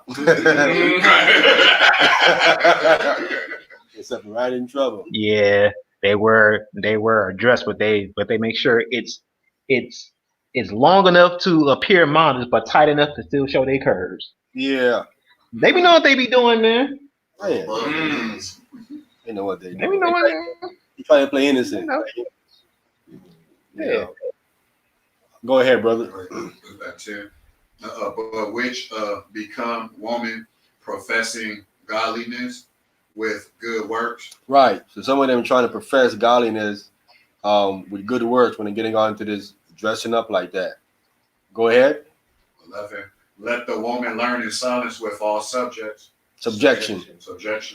Yeah, so let the woman's supposed to be learning in silence with all subjection. So when they're learning, they need to learn to listen to what's being brought out. You know what I'm saying? If they got a question, they can raise their hand, but they need to listen. You know what I'm saying? Sometimes you talking, they talking. You know what I'm saying? It's out of order. So she need to learn in silence, like listen to what's being brought out. If you disagree, you got a question, then you can raise your hand. The brother can address your question. You know, but some of them be bucking up what's being brought out. You know what I'm saying? Yeah. They shouldn't do it. They should just hear what's been brought out, and then if they disagree, then voice what you disagree about, and it can be addressed cordially. You know what I'm saying? So he's giving you the protocol. Let the woman learn in silence. He says with all subjection. Go ahead. All right. 12. But I suffer not a woman to teach, nor to assure authority over the man, but to be in silence. Right. So women not supposed to be teaching. They're not supposed to be teaching. And that goes all the way back to the Torah, the law. But they teach their children, all right? They teach the children, right? You're talking about in a classroom setting. Yeah. I understand. I mean, I was just asking that. Yeah, right. So that's supposed to be because it talks about usurp authority over the man. Right. They try to seize power over a man. Go ahead. For Adam was first formed, then Eve, and Adam was not deceived, but the woman being deceived was the first transgression. Deceit was in the transgression. Okay. So we see clearly here the order of things that would happen, that the woman being deceived was in the transgression. She was the one that was dealing with the serpent.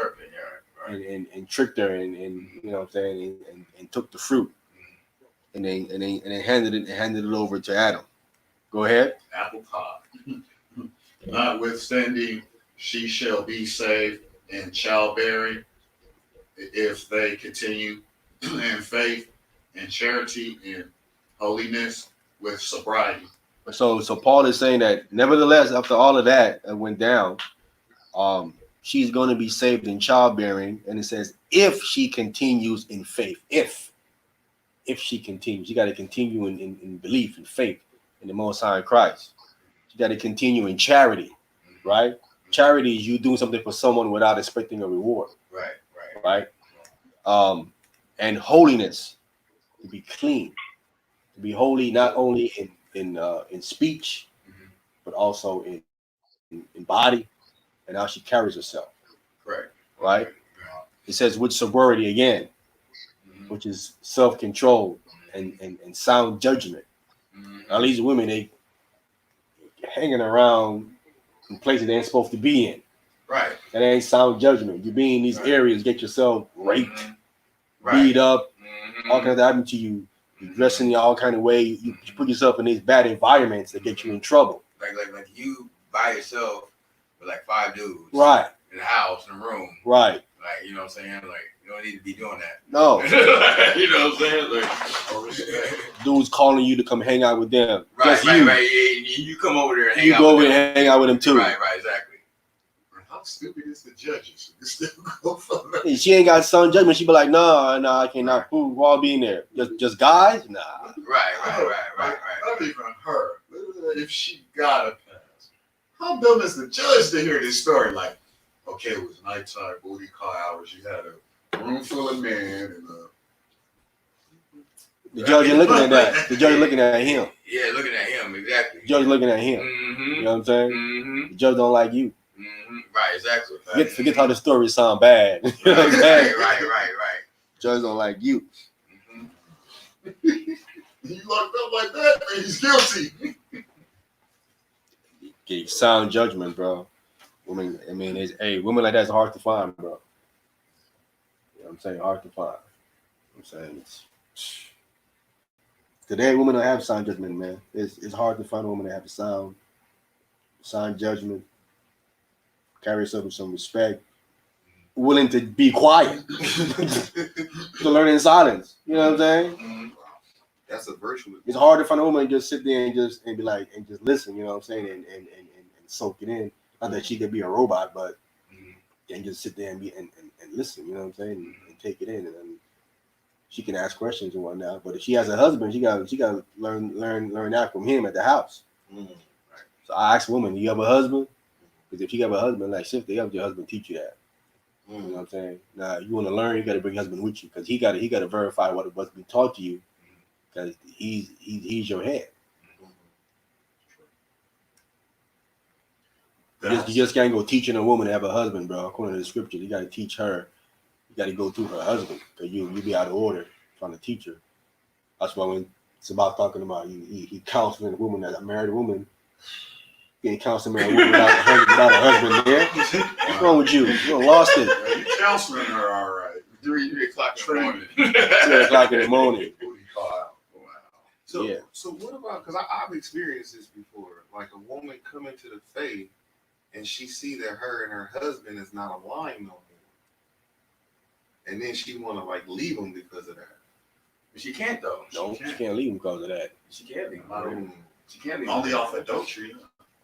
Huh? Only off adultery. Nah, she can't leave. As a matter of fact, can we get that scripture real quick in 1 Corinthians? Yeah. I believe it's 1 Corinthians chapter 7. Can we get that real quick? Yeah, that's what Yeah, because she's not supposed to leave. she's not supposed to leave. Oh, yeah. Mm-hmm. Nah, not just on the strength of oh man, I don't want to be here anymore. It don't work like that. So Where you want to start at, Doc?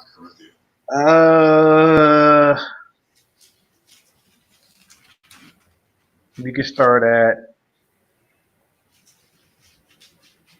at verse 10. What chapter? 7. 7. Okay. Yeah, 1 Corinthians chapter 7, verse 10.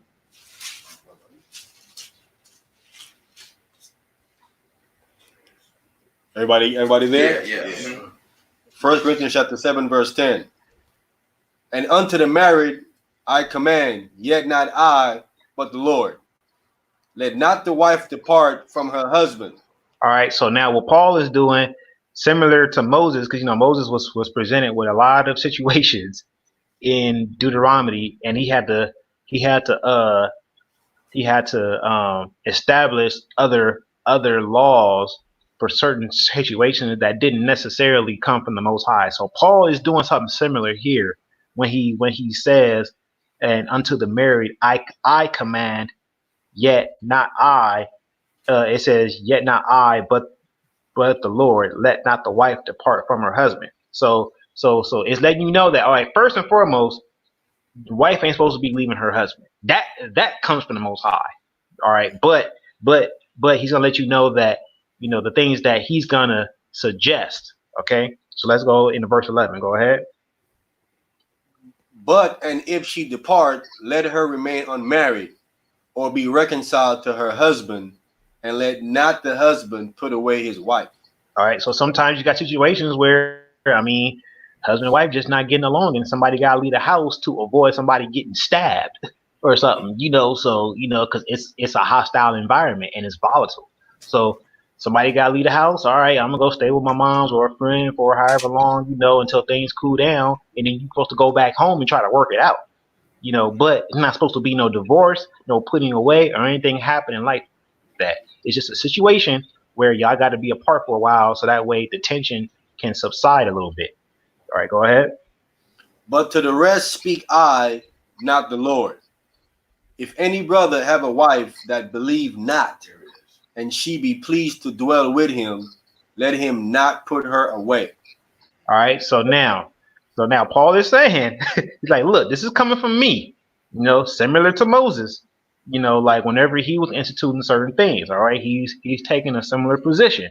All right, he's saying, look, if you got a woman that doesn't believe, but she's still pleased to dwell there, meaning, all right, look, I don't really believe what you in all this, but because I love you, I'm gonna do it anyway. I really don't believe, you know, I really don't want to wear this long dress. I really don't want to wear these fringes. I really don't want to cover my head, but you know, because I really don't think it's necessary. I really don't believe in any of this. But because you're my husband and because I love you, I'm gonna do it anyway.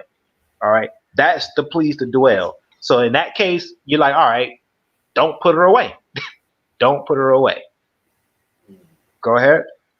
Verse 13. And the woman which have an husband that believe not, and if he be pleased to dwell with her, let her not leave him.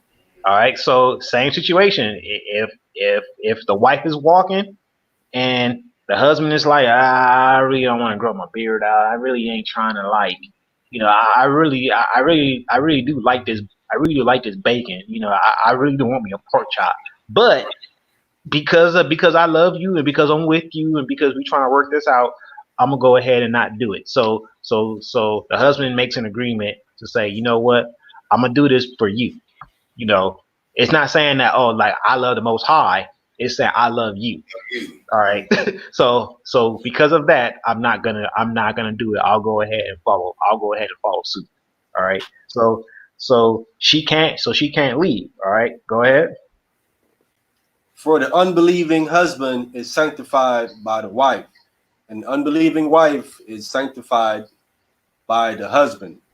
Else were your children unclean, but now are they holy.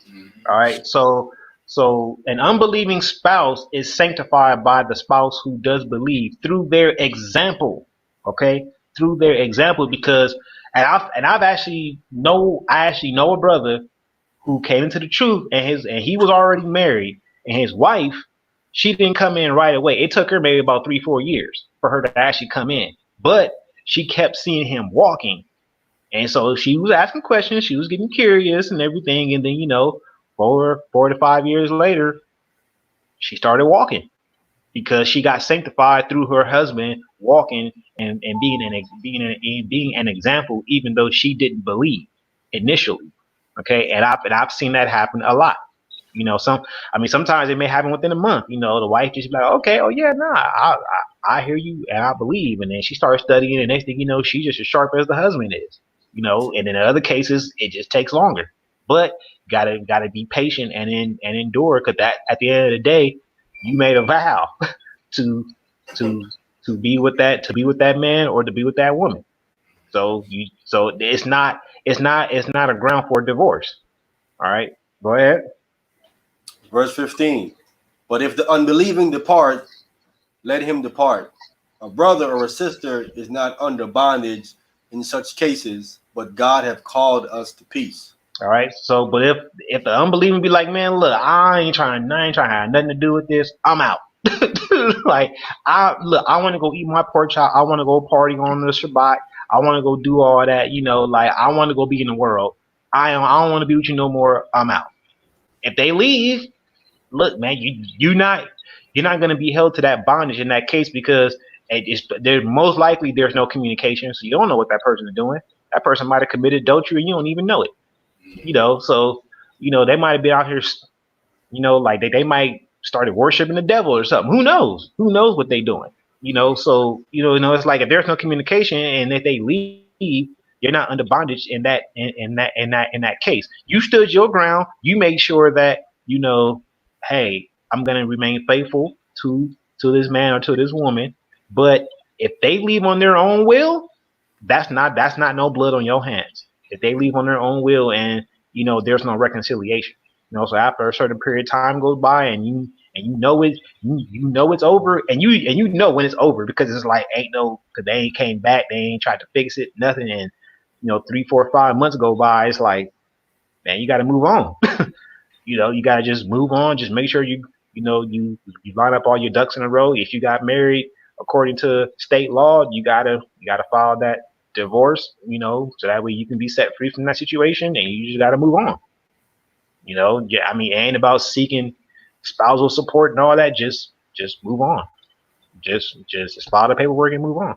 At that point, if they have left and abandoned you, that's what you got to do. So I think that's it. Let me say this on that as well. Marriage is permanent. Mm-hmm.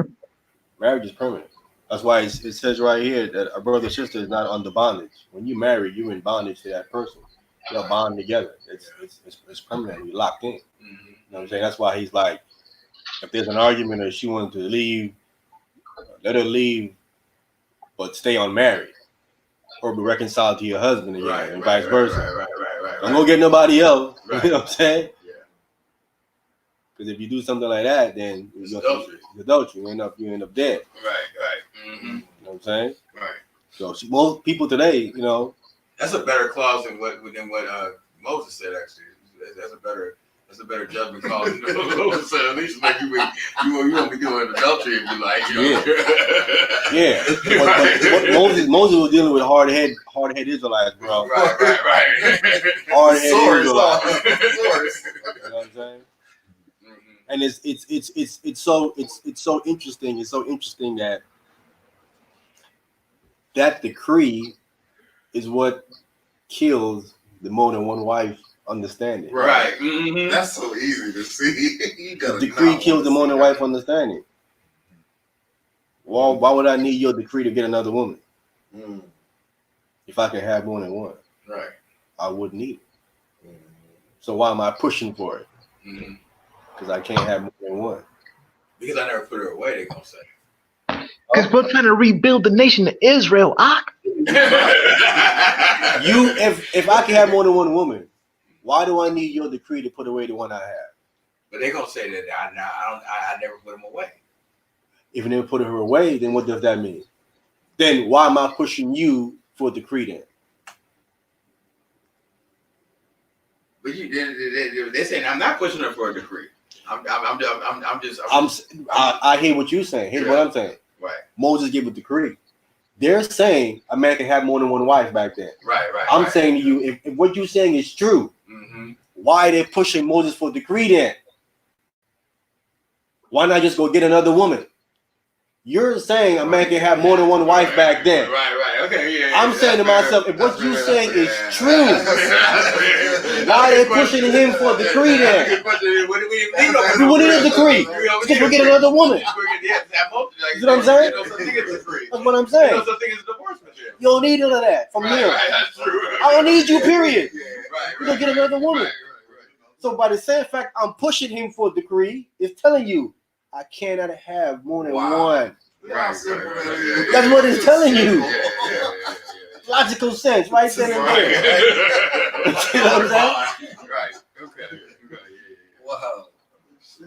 See, when you understand something, you see the sense of it, like, because they don't ponder why they pushing this man for a decree. They don't even look at it like, don't even go through their mind. All they go through their mind is, I want to have more than one woman. And I say, this decree is killing your argument right here, bro. It's killing your argument. Wow. I don't know no man that would do that.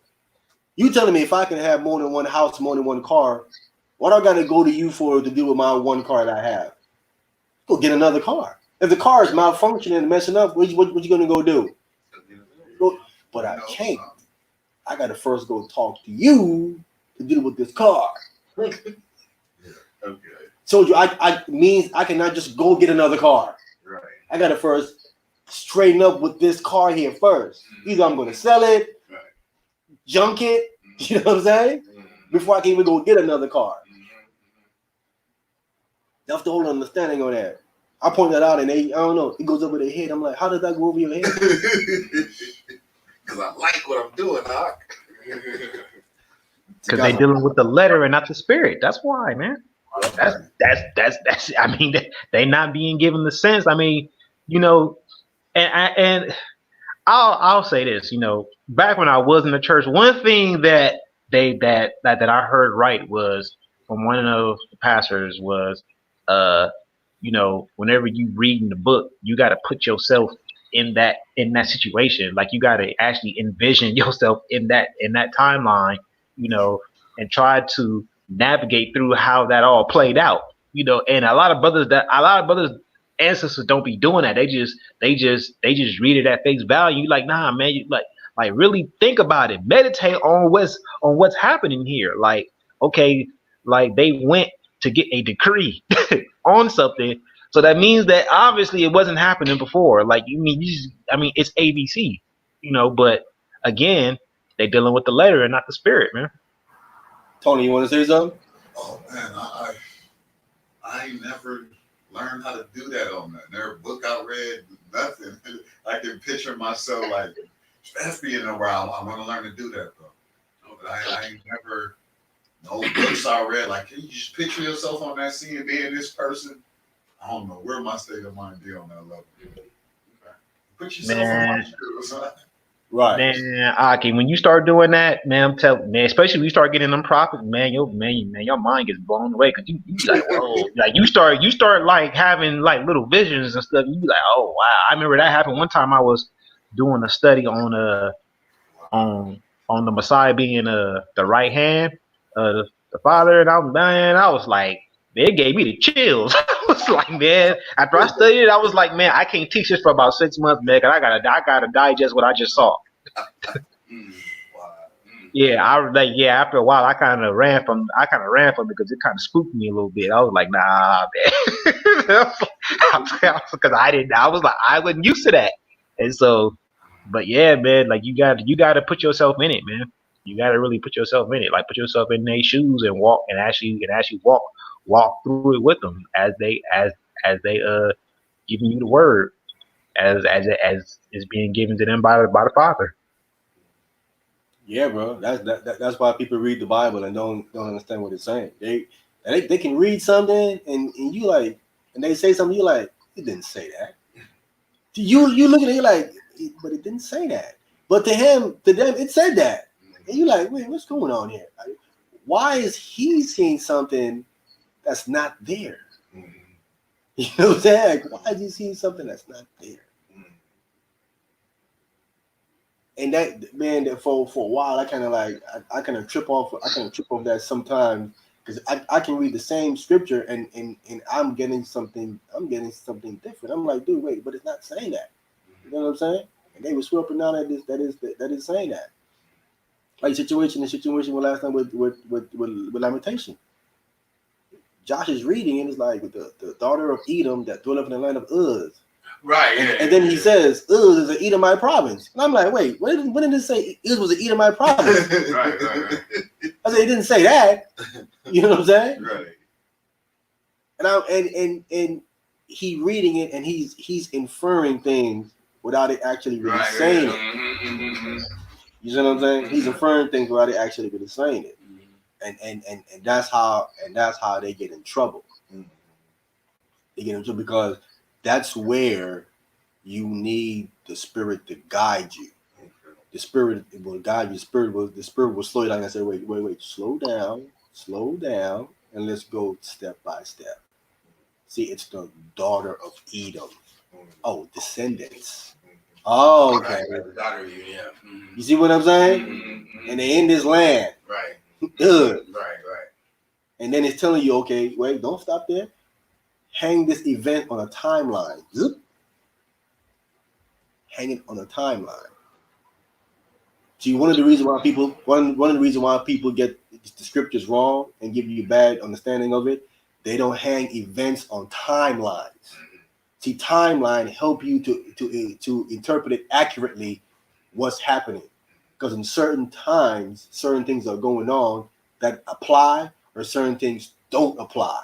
And sometimes you apply stuff to the scripture that doesn't apply because you don't see what timeline it is in. You get the correct understanding of it. And that's what happened in the Josh with that scripture limitation. If he hanging on a timeline, he would see that what he's saying about it is wrong. You know what I'm saying? And you cannot go into nothing. You cannot go into nothing with preconceived notion or biases. Mhm. You know what I'm saying? Because then you want to make it say what your biases are already saying. You have to line up with your biases. You know what I'm saying? But instead of just taking it for what it is saying and then that's what it says. Yeah. Either you believe in it or you not, or you don't believe. You know what I'm saying? It is what it is. People think we got some kind of, like me, I got to hit you with some Gentiles. No, I don't. I'm giving you what the text says.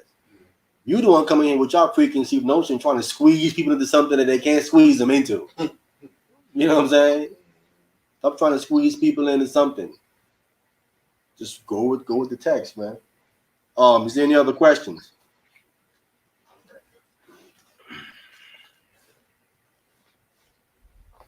No other questions? No. All right.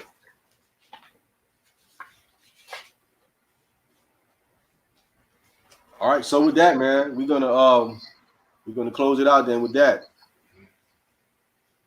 Con. Hey, Gabar, I want to thank you for coming on, bro, man. Yeah, I think you coming on, bro, was a help because I really couldn't speak on with the daughter thing, man. Right.